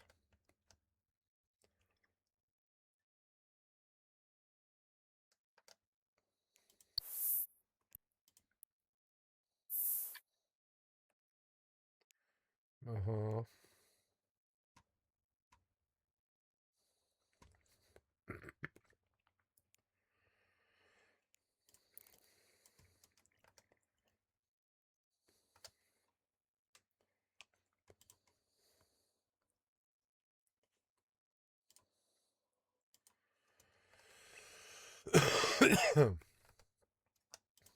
TV tropes and conventions, since that's what this channel's about, and specifically how they've shaped American society's view of the police. You see, there's a mounting cognitive dissonance between the police we see on television shows, where cops are overwhelmingly our audience avatars and lead protagonists, and the viral videos of police brutality and behavior we're seeing on cell phones. And I guess it's just unlucky that protesters happen to keep meeting with the bad 1% over and over and over again. I guess those guys work a lot of overtime. You might have already noticed TV creators grappling with this disconnect. Cops was canceled after 33 seasons. Brooklyn Nine-Nine is prominently rethinking the show's entire approach to policing. Hell, even Paw Patrol is under fire. And all of it comes under one umbrella term: copaganda. But what is copaganda? And why does it matter? Simply put, it's the conventional portrayal of the police in media. How those portrayals represent the worldviews of the people who created them, and what message is finally being handed off to us as a society. And that's what I want to take a look at in this series of videos on different aspects of the police on TV. The goal is to recognize the values we are perpetuating and strengthening about the police, and doing some self-reflection along the way about if that's what we want to be saying. I'll be honest, this is something that I'm personally struggling with. There are a lot of police shows that I've loved or admired over the years, and trying to grapple with the messages these shows have sent about the police is really hard. But in the words of the great Lindsay Ellis, Critical Studies is not here to shame you for what you like, much as it apparently feels that way to some people, but rather to help give us the tools to question the media we consume and what it says about the culture that created it. Cop shows are a mainstay of American television. Some of them are good TV shows, and some of them are really bad. How many times do I have to tell you, caffeine is a diuretic? A what? Just switch to decaf. What fun would that be? When I started researching this project, I made a list of all the cop shows I could think of, and holy there are a lot of different ones. You've got your gritty cop shows, your silly cop shows, your conservative cop shows, your liberal cop shows, your classic procedural cop shows, your forensic cop shows, your quirky consultant cop shows, your Wild West cop shows, your small naval agency cop shows, your spooky cop shows, your serial killer cop shows, your serial killer cop shows. In 2019, 60% of primetime shows on NBC, ABC, Fox, and CBS were about the police. Hell, I started this lockdown rewatching one of my favorite TV shows, The Leftovers, only to remember that the main character is the chief of police in the first season. While there are a ton of different kinds of cops on TV, they do have a lot of similarities across the spectrum. So in this series, we're going to point out the assumptions and biases that television has both explicitly and implicitly maintained about the police. If that sounds interesting to you, I encourage you to check out my Patreon, since it's the only way this project is going to get finished. I've got some pretty cool perks going right now. But before we do any of that, we have to nail down what propaganda is at its core.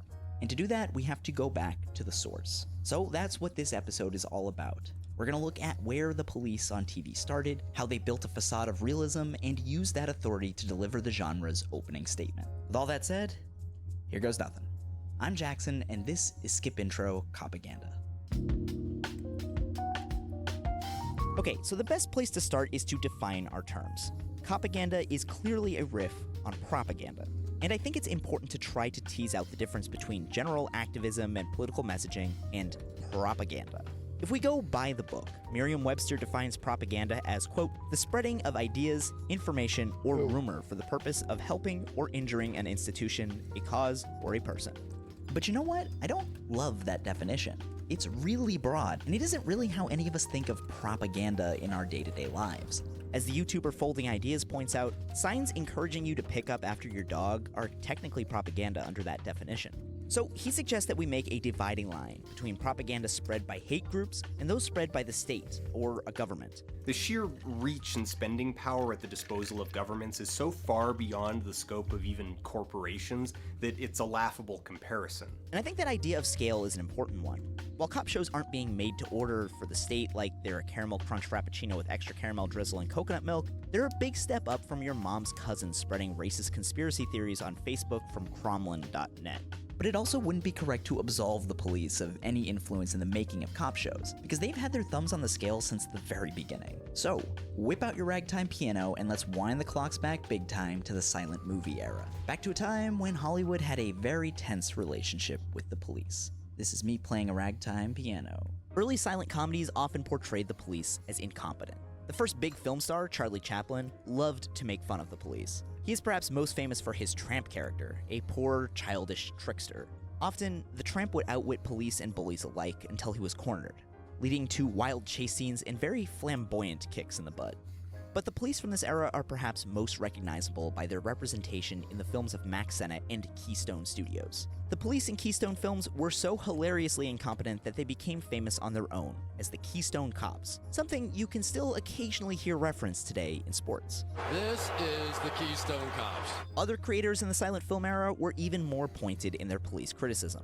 Buster Keaton's 1920 film Convict 13 was a story about a man mistaken for an escaped criminal and being locked up as a result. 2 years later, in the short film Cops, Keaton's character is executed by the police for a crime he didn't commit.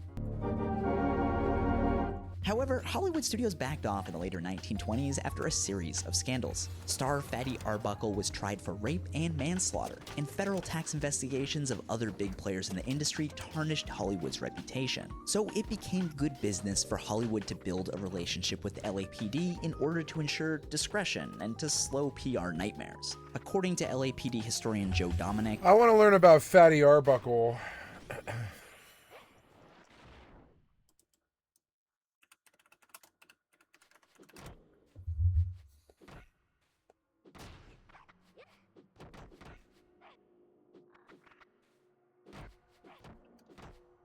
A rags-to-riches comedic star who helped make the emergent U.S. film industry wildly popular, Roscoe Fatty Arbuckle fell afoul of the first big Hollywood scandal.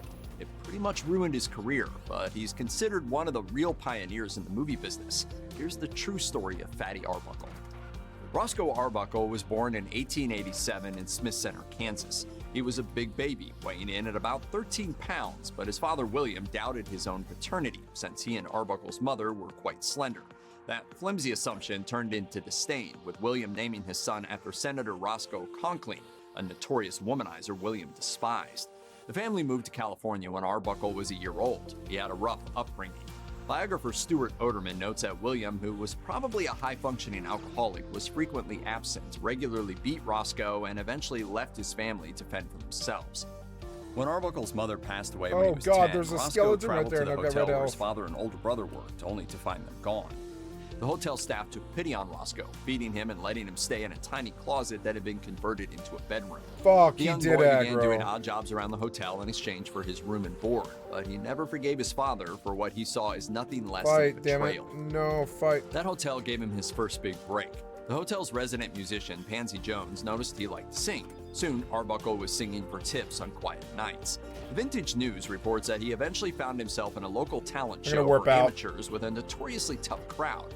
If a performer didn't meet the crowd's approval, the classic shepherd's crook emerged from the side of the stage and pulled him or her off, much to the delight of the audience. Arbuckle apparently performed a loosely organized bit where Nice, he I clowned lived. about and sang, but the audience was unimpressed and began to boo and heckle him. Arbuckle was a surprisingly athletic and graceful man considering his size, and when he saw the hook coming, he raced away and did a perfect somersault directly into the orchestra pit. The mood of the audience shifted instantly, and Arbuckle won their approval. When he later lost his job at the hotel, he returned to the theater and lucked into an opening slot at that night's performance. He was on the fast track to movie industry stardom. Back in the early 20th century, people were pretty direct, sometimes cruel with nicknames. PBS reports that Arbuckle got his name Fatty when he was just 8 years old. Author Stuart Oderman noted that by the age of 12, Arbuckle was almost 200 pounds and more than 5 feet tall. At the height of his fame, the actor weighed close to 300 pounds. Even though his size was part of his on-screen persona, Arbuckle was self-conscious about his weight. This was partially because of his father being generally an awful person and taunting him for his size. Arbuckle complained that Fatty was a childish nickname unsuitable for an adult man. As movie studios listed him as Fatty, it got to the point where, as Vintage News recounts, even his fans were calling him, quote, the Prince of Wales and, quote, the Balloonatic. And apparently all he replied was, I've got a name, you know. Seriously, this guy had thicker skin than his contemporary Al Capone did. I want him dead. I want him dead. I'm dead. What am I, alone in this world? Did I ask you what you're trying to do? He had other ways of deflecting attention, like buying everyone drinks as cover for his increasing discomfort around his appearance. Beneath the humorous exterior he put on screen, his weight was causing health problems. Vintage News reported that heavy drinking combined with his weight led to a serious infection in his leg in 1916 when he was just 29 years old. Arbuckle initially attempted to handle the painful, debilitating infection by having incisions made to drain the pus, and by taking heroin for the pain. This course of treatment left him delirious and did little to heal his leg. In fact, after a week, his doctor informed him they would have to amputate the leg below the knee to stop the infection from spreading and possibly killing him. Luckily, a second opinion indicated his leg could be saved, but Arbuckle was sent to a hospital to do a stint for what we would call rehab today. When he emerged some weeks later, he was free of his addiction and he'd lost nearly 100 pounds. Free of and his had to walk addiction, with my the help of ass. 2 canes. Unfortunately, returning to work meant Arbuckle had to regain the weight he'd lost. The show had to go on with the Arbuckle the audience knew and loved. By 1921, Roscoe Fatty Arbuckle had taken the newly formed movie industry by storm, raking in cash and fame. Smithsonian Magazine reports that he had sealed a deal with Paramount Pictures for $3 million, about $45 million in today's money, with a fresh contract for more films. But the man was also tired. As Britannica recounts, he had just completed 3 films back-to-back. He'd also just suffered burns on his rear end from mistakenly sitting in acid. His friend Fred Fishback suggested it was time to get away from work and enjoy the roaring 20s. So fancy hotel suites in San Francisco were duly booked and bootlegged booze procured for an epic 3-day party over Labor Day weekend. As reported by BBC News, Virginia Rapay, an actress who attended that party, fell ill and had to be taken to the hospital. She died a few days later, and her friend, who had also attended the party, Maud Delmont, accused Arbuckle of raping Rapay, leading to her death. What? Details of the party are jumbled, and some claim Delmont was a fraudster. In fact, All That's Interesting reports Delmont sent telegrams bragging about fleecing Arbuckle. I think the only crime I've found that she hadn't committed was probably murder. I think everything else she was up for. She wasn't even called to testify in court against Arbuckle. The prosecution knew her reputation and habit of changing her story wouldn't serve their case, despite the fact that she was the accuser. The charges against Arbuckle were big news. The San Francisco Examiner reported that William Randolph Hearst's newspaper went after Arbuckle with a vengeance and a near total lack of concern about facts. The stories focused on the wild nature of the party, painting Hollywood as an immoral cesspool of hedonism. Arbuckle was depicted as a drug addict, a drunk, and a philanderer, and headlines such as, quote, "Fatty arraigned as slayer" and, quote, "Fatty gross sensualist" hit the newsstands. Hollywood didn't really back him up. The Independent reported that Arbuckle's films were banned from movie theaters in the wake of the accusations, and Will Hayes, who had recently been hired by the studios to help protect the industry's image, banned Arbuckle from working in the movies. Within a few days, Arbuckle went from being one of the best paid and most loved actors of the time to being completely ruined, all before a single piece of evidence had been brought against him. As detailed by the Bar Association of San Francisco, Fatty Arbuckle was indicted for manslaughter by a grand jury impaneled by the district attorney shortly after Virginia Rapay's death. But then the DA ignored the indictment and charged Arbuckle with felony murder. The actor was taken into police custody. This happened despite most of the evidence, including the autopsy, having yet to arrive. The trial went poorly for the prosecution. Smithsonian Magazine explained that Arbuckle's lawyers presented evidence that Rapay had died of pre-existing medical conditions. The state thought better of putting Del Monte on the stand for reasons already mentioned. The jury couldn't agree on a verdict, voting 10-2 for acquittal. Wow. The prosecution refused to give up and forced a second trial. Again, the jury couldn't come to a unanimous decision, voting 9-3 to convict, so a third trial was necessary. This time, Arbuckle and his defense team attacked Rapay's character, got several witnesses to admit they'd been threatened by the prosecution, and Arbuckle once again took the stand to argue his case. As reported by BBC News, Arbuckle was acquitted. Not only was he found not guilty, but the jury took just 5 minutes to reach that verdict, much of which was spent writing an unprecedented apology note to Arbuckle. Roscoe Arbuckle married actress Minta Durfee in 1908. As described in the biography by Stuart Oderman, Durfee initially regarded her affair with Arbuckle as a summer fling. But when she told Arbuckle she planned to return to her family, he reportedly dangled her over the ocean and demanded that she marry him. Pretty dramatic, even for an actor. According to the New York Times, Durfee and Arbuckle had separated just before he was charged with rape and manslaughter and were living on separate coasts. But as reported by Feminism 3.0, Durfee traveled back to California with her mother to appear at her husband's side and pose for photos. She sat in court in obvious support of Roscoe, which certainly helped his cause. Durfee's support was a bit of an acting job, however. As reported by Time in 1924, she officially sued Arbuckle for divorce, alleging desertion. Authors Stephen Shermack and Frankie Y. Bailey explained that the couple attempted a reconciliation, but it didn't succeed. Arbuckle didn't contest the divorce, and it was eventually granted. After being charged with rape and manslaughter and watching his career and significant fortune disappear over the course of 3 expensive trials, Arbuckle understandably struggled. Although he worked towards a comeback for the rest of his life, he also fell into heavy drinking, and the booze affected his work. He began working as a director under the pseudonym William Goodrich, but didn't exactly bring a lot of energy to the work. According to actress Louise Brooks, who worked with him on one film, Arbuckle made no attempt to direct this picture. He sat in his chair like a man dead. He had been very nice and sweetly dead ever since a scandal that ruined his career. The alcoholism and depression didn't stop Arbuckle from working, and work he did. The Washington Post reports that he married his third wife, Addie MacPhail, in 1932 after he directed her in a film as William Goodrich. The two then began planning a vaudeville tour that Arbuckle hoped would reestablish him as a popular performer, and the plan worked. Vaudeville was After out. one performance in It did? 1932, Oh, wow. Arbuckle was contacted by Jack Warner, head of Warner Brothers. Warner offered Arbuckle an acting job in a short film under his own name. Arbuckle went on to make a series of comedy shorts for Warner, and BBC News reports that in 1933, the studio offered Arbuckle a contract to appear in new feature films. Arbuckle, obviously thrilled, signed it. This job's still open. Oh, you are a baker. Yes, sir, and I sure need dough. Sadly, as related by author Greg Merritt, Arbuckle then went home with MacPhail, went to bed, and died of a heart attack in his sleep. His comeback was in full swing, and the world was left wondering what his career with Warner Brothers would have been like. Even with the accusations against him, the fact that someone as famous as Fatty Arbuckle is so obscure and largely forgotten today might seem strange. After all, other stars of his caliber from the time, like Charlie Chaplin and Buster Keaton, are still well known today. I love Buster Arbuckle's Keaton. plummet from fame, of course, was a result of his being charged with some... is 340 grand. We love seeing that. 341 grand, bitch. Yeah. Oh, man, the only money I care about. Oh, yeah, just put it in my pocket. Oh, yeah, Gil. The original sin.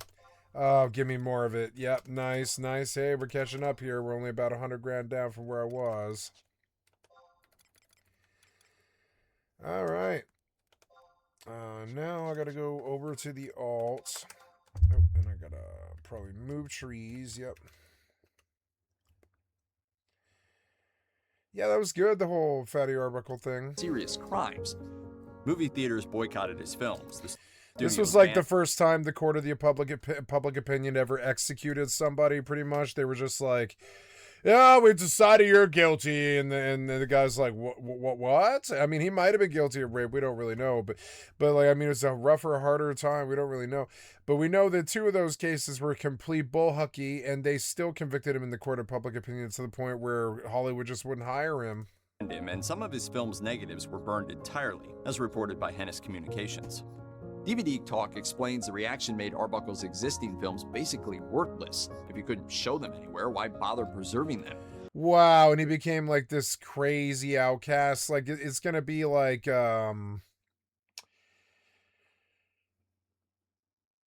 Harvey Weinstein. Or Weinstein? Yeah, Harvey Weinstein. Yeah, it's like Harvey Weinstein. I would never watch another Harvey Weinstein movie. You know, he ruined fucking Usual Suspects for me, I think. There's a few of them that he's in that really ruin it.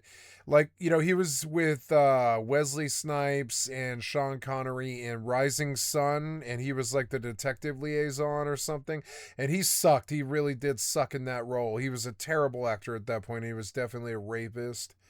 Since Arbuckle was broke after... And this is that thing, except imagine if Harvey Weinstein, like 30 of those cases were like all declared complete bullshit, just people trying to scam him for money, and then there was like one case left that they don't really know.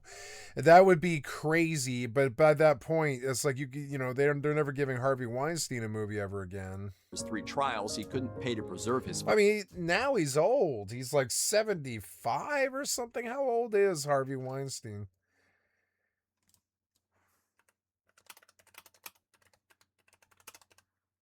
Yeah, hold those. Yeah, I said 75, didn't I? He's 73 something. This relationship was... I am getting old. I used to think that something crazy was going to happen before I got too old, but no. And this will be a lesson to you. Nothing crazy happened while I like in the time that I thought it was, except for 9/11. 9/11 was crazy. It happened in my lifetime. But that was it. That was the crazy big thing, was 9/11, I think. That and COVID, I would say. 9/11, COVID, and the bank crisis are like the 3 big things that happened. But I thought it was going to be crazier than that. Like, I thought we'd have a big revolution by now. Essential for, quote, carousing wild men like... I sure called for it and tried to make it happen. I mean, I was a part of the whole leftist anarchist scene, and it's not like I was a big mover and shaker in that scene. I just was there. I was there with them. Flynn and homosexual stars. All of this sets the backdrop for the advent of television some decades later, in 1951, when Dragnet burst onto the scene. Dragnet.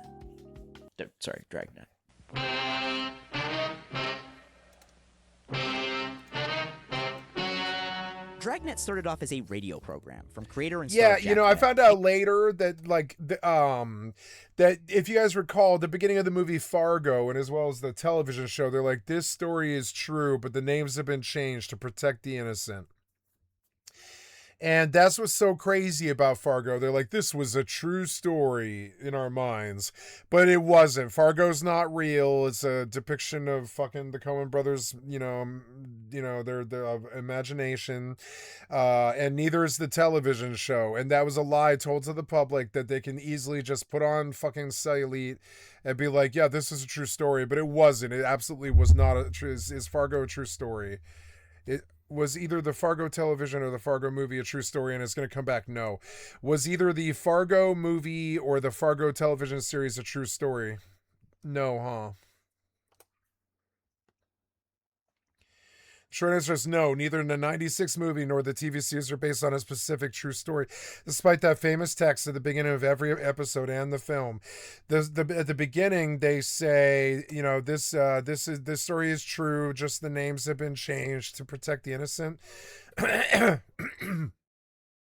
Yeah, they wanted you to feel a sense of true crime gravity, so they lied out their fucking asses to get it. So everybody probably still thinks that Fargo was some story that happened in the backcountry, but no, it was just this thing that they made up off of you know, some Ed Gein stuff and all that. They did pull two real life elements. The wood chipper, right? Richard Crafts killed his wife in Connecticut, disposed of her body using a wood chipper, and then the General Motors fraud. Yeah, and it was like, yeah, they were like the General Motors fraud, right? And then the Takako Kanishi tragedy.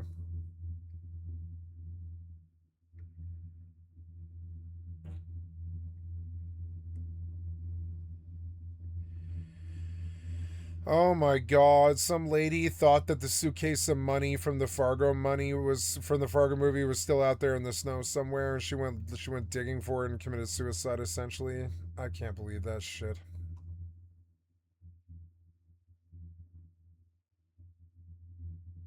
Yeah, in every episode of the Fargo TV show, one of the reasons it was so hard hitting.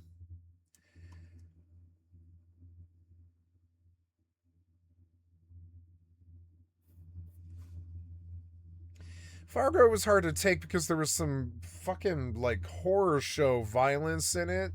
But other than that, it's a really genuinely fucking good television show in my opinion.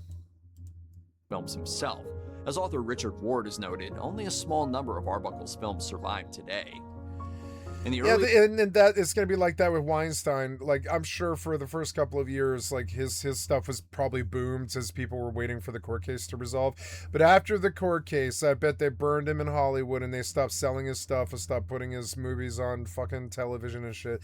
And yeah, he was probably blackballed. It's kind of insane. In these days of Hollywood, there was no organized method for rating films or controlling their content. Humans are devils until proven otherwise. I would assume the worst. Binder explains that this period is usually referred to as pre-code Hollywood. It's the period Here we go. We're going back at it. Like I sense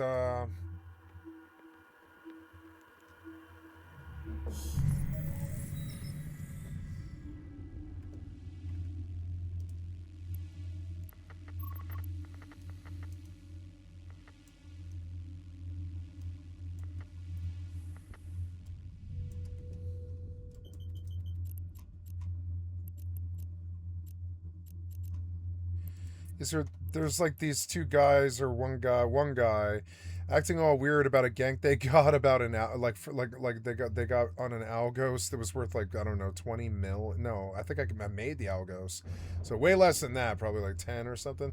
And to me, it's like a 10 mil ship, and I shit 10 mil. I really don't care about that. This guy made some big deal about it and published some YouTube video about it, and I mean, I'm sorry, but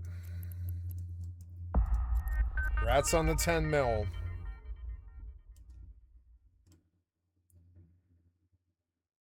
This guy kind of came on strong, so I'm just gonna block him. I don't know, what's the corp?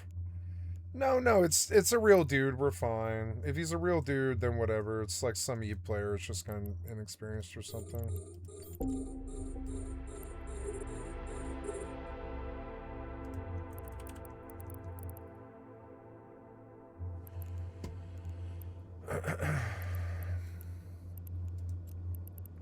I am gonna block because he like sent me a mail and it seemed trolly and negative. I don't know. I'm just gonna block.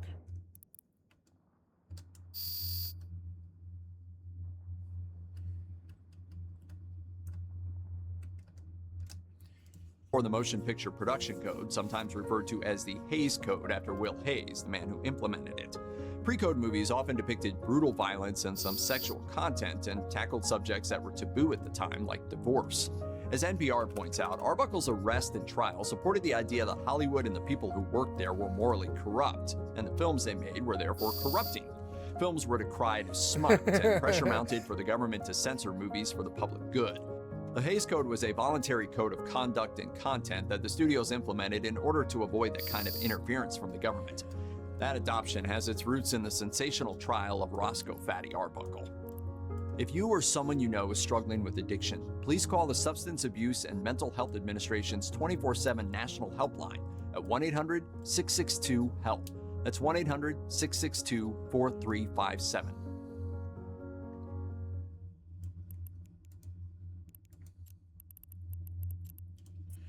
I'll mark this guy. The other guy too. Anybody willing to 2v1 in the modern age, I just don't even want to talk to them. Who else was on this kill mail? It was that guy, Rayma, and Terrorist from Sunyata Squadron. So, I mean, I'm assuming they're cool. Terrorist is still cool in my opinion. No, these guys 2v1 me, I'm going to block them. They could only do damage to the server with their dishonor. And quickly became massively successful on TV, ranking number 4, number 2, and number 3 in ratings from 1952 to 1954. Its selling point? Authenticity. Ladies and gentlemen, the story you are about to see is true. That claim ran at the beginning of every episode, and didn't exactly leave a lot of room for interpretation. So, how could Webb make this claim? It's actually really simple. Every script was formally vetted by the LAPD themselves, who would give a stamp of approval for Webb to tell audiences that every detail was correct. Of course, this also gave the LAPD incredible censorship powers. As Alyssa Rosenberg of the Washington Post wrote in 2016, quote, "If the department objected to something, such as the depiction of a woman dying from an illegal abortion, the entire episode might be scrapped. In exchange, Webb obtained not only story ideas, but also invaluable financial help from the department. While cop shows weren't being directly commissioned by police departments, they were essentially being subsidized in a less obvious quid pro quo.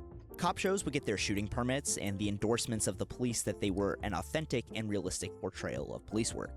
In exchange, the LAPD would get to decide what version of that realism they wanted to show.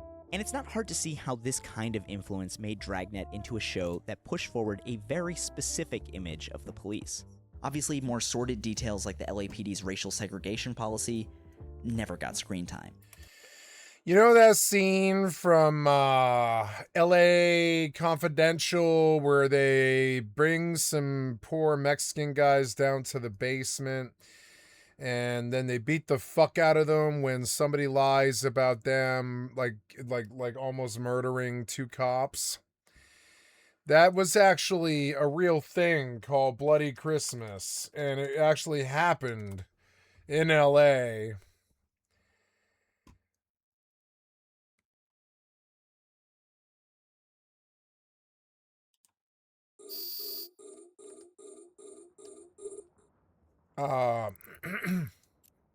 Yeah, that actually happened in LA. Now, it was in the 60s, but it happened. But I believe that the LA Confidential was supposed to be in the 50s. I'm not really sure, but from 63 to 64, on the night of the 21st December 63, in the subsequent period of island-wide violence. Oh, I'm sorry. No, I'm thinking of that's a different thing. I'm thinking of Los Angeles, the Los Angeles Bloody Christmas, right? Bloody Christmas was in 51, excuse me. It was the severe beating of 7 residents by members of the LAPD on December 25th, 1951. The attacks, which left 5 Mexican Americans and 2 white young men with broken bones and ruptured organs, were only properly investigated after lobbying from the Mexican American community. Pretty much, they really wanted to know what happened. And yeah, and that whole thing, you know, that actually happened. That whole Bloody Christmas thing, that fucking happened. It was straight from the headlines. But the show also sanitized the cops we did see. Dragnet officers were hyper-efficient, with nerves of steel, portraying a clinical application of justice. Criminals were treated with little to no empathy. Dragnet was intensely uncurious. All right, put the cuffs on. It's time you go to the slammer.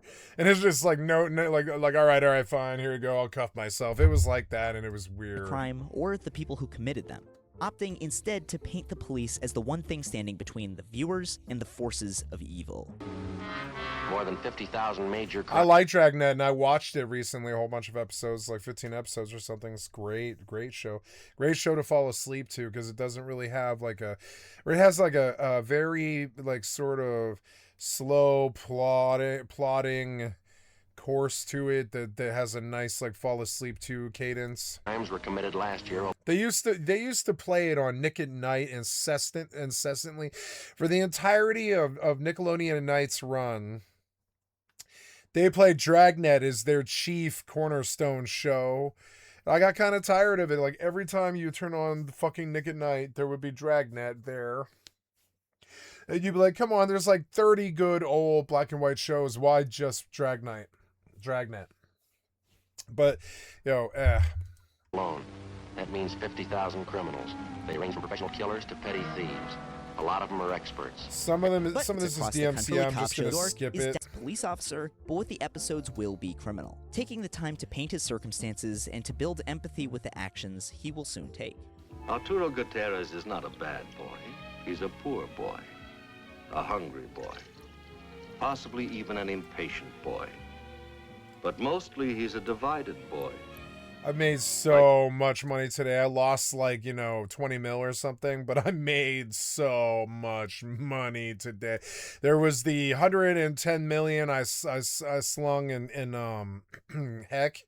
And then there was the like 250 million I made off of fucking, faction warfare today. And honestly, this is the most money I've made in a long time, like 500 mil in a day or something. I mean, without hypernetting and robbing nerds, money that I actually produced. Some of it took a little while to farm up, but I mean, most of it was like what I made today, which is fucking sweet. It's good to see like a lot of money coming back in because I've been spending money. I've been gambling and spending lots and lots of money. I've blown like 500 mil in the last goddamn week. It's good. It's good. This much money came in today because it's like, I haven't even made the sales yet, but it'll be nice when I go to the fucking LP salesman and he hands me like $1 billion. It's going to be fucking crazy. And I'm going to remember why I'm doing all this. This morning's breakfast, 1 quart of more. It's a little DMCA. Dragnet's Joe Friday. Yeah, that was his name. A veteran of the Korean War, Halloran draws a line between war and policing, something the show returns to more than once. And Marine, he wasn't supposed to have any personal feeling. You think a police officer's any different? Yes, sir, I do. I think we've got to have feelings. But even on a liberal show like Naked City, the police were shown to be borderline superhuman when it comes to controlling their emotions and keeping calm while under fire. Even when a policeman is shot at during the pursuit of Arturo Gutierrez in that first episode, there isn't a hint of panic, anger, or even shock. The officer just fired at. Are you all right? He never touched me. Normal things you would feel if you were getting shot at. There are other myths about the police that Naked City perpetuates in its own liberal way as well. In another episode, we see Halloran kill a perp in a gunfight. The show is sure to depict this as an act of self-defense, and the episode is all about Halloran wrestling with his feelings about what he's done, something he feels even worse about when he finds out his victim was actually a pretty generous guy. Well, sure, he wasn't the most savory character in the world, but he wasn't all bad either. As a matter of fact, from all I can find out, he's kind of the widow of the very man he killed tells him this. He was all dark inside, Mr. Halloran. It's too DMCA. I like this episode, but it's a little too entertainment. It's not enough like documentary. Most dangerous black philosopher who ever lived, Frantz Fanon.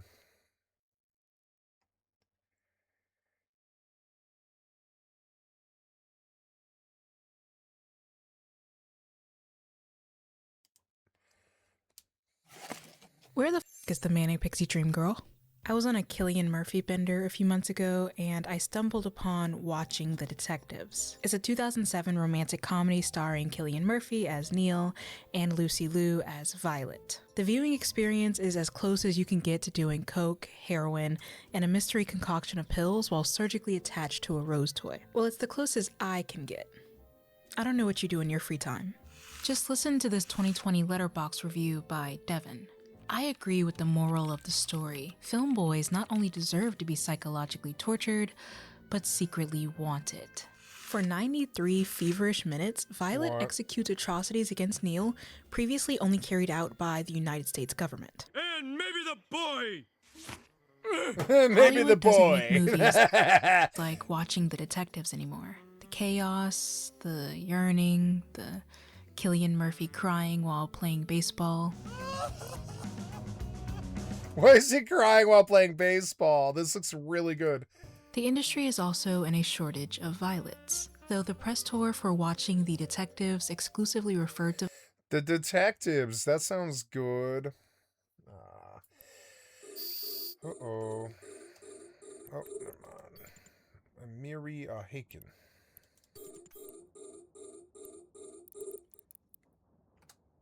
Violet as a femme fatale. Hindsight likens her more to Ramona Flowers than Kitty I love Ramona Collins. Flowers. She's a quintessential manic pixie dream girl.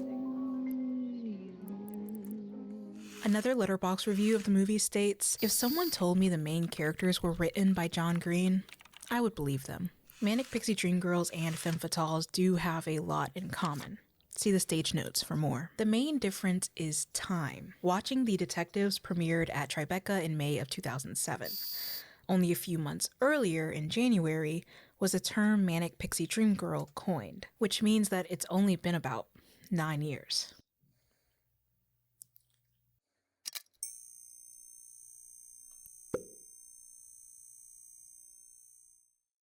This video is not sponsored.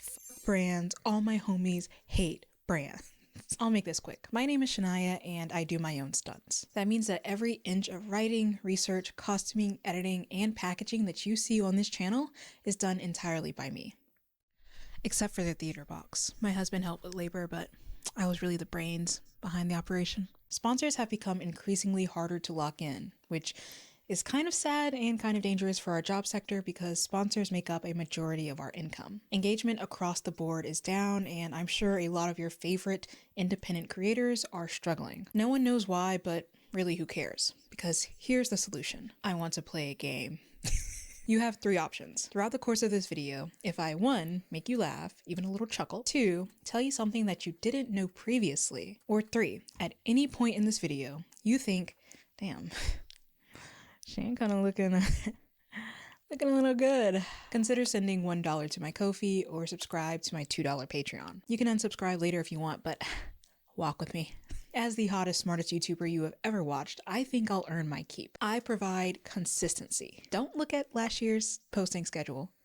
There was a crisis. Otherwise, I am always stylish, always researched, nuanced, and entertaining. And a secret 5th thing, because I kept my thumb up for some reason. You can check out my commentary channel and my other Patreon tiers for more relaxed, parasocial friendly content. Hate that word. And look, if you don't have a disposable income, do not send me money. Do not. The best thing you can do to help is like this video, subscribe to my channels, share my videos with others, and comment something down below. The comment doesn't even have to be nice. You know, it doesn't even have to be, it doesn't have to be positive. I have fought Barbs and Manosphere Bros at 40% of my power. I think I can nice, handle 1.125. And that's it. Thank you to no one for not sponsoring this video. Okay, bye. There are a few fatal flaws to this discourse. The first is that most people don't actually know what a manic pixie dream girl is. Every woman, fictional or real, with colorful hair or wacky fashion, makes the list. Bonus points if she's quirky. While these assumptions are largely incomplete, they do have some truth to them. The pixie is like a novelty item, especially to the film's leading man. She has a whimsical lust for life that no one else on planet Earth seems to possess. Enter stage left. The costuming department. The Pixie's fashion is painstakingly curated by writers and designers to convey her free. Watching the detectives.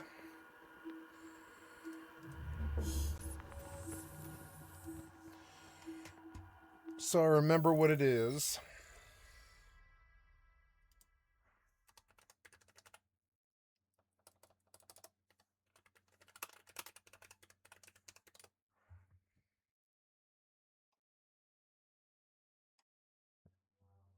Wow, it's not popular enough to even have seeds, which is crazy. Well, okay. On that note, I am tired, guys. It is 2 in the morning on a Wednesday. I'm going to go to bed. I have to go to the bathroom and then go to bed, and I will be up tomorrow to play some more video games and do it all over again and everything. So I'm docked up. I'm going to log off this game now. I'm gonna dock up and log off this game now across the board. Is everything gone? Yeah, and the FFXI just died. Or no, I guess I went home and logged or something, but yeah, FFXI is off now.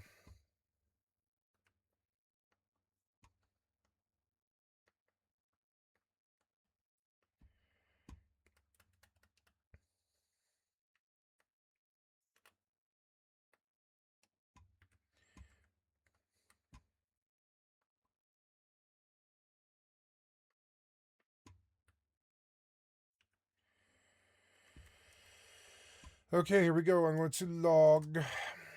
Oops, log. There we go. And yeah, and I love you guys. Thank you so much.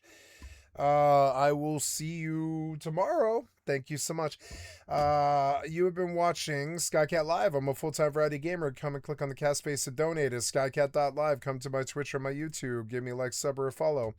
I'm going to end this video with a reminder that I have thousands of videos on my channel, and which is reflected here.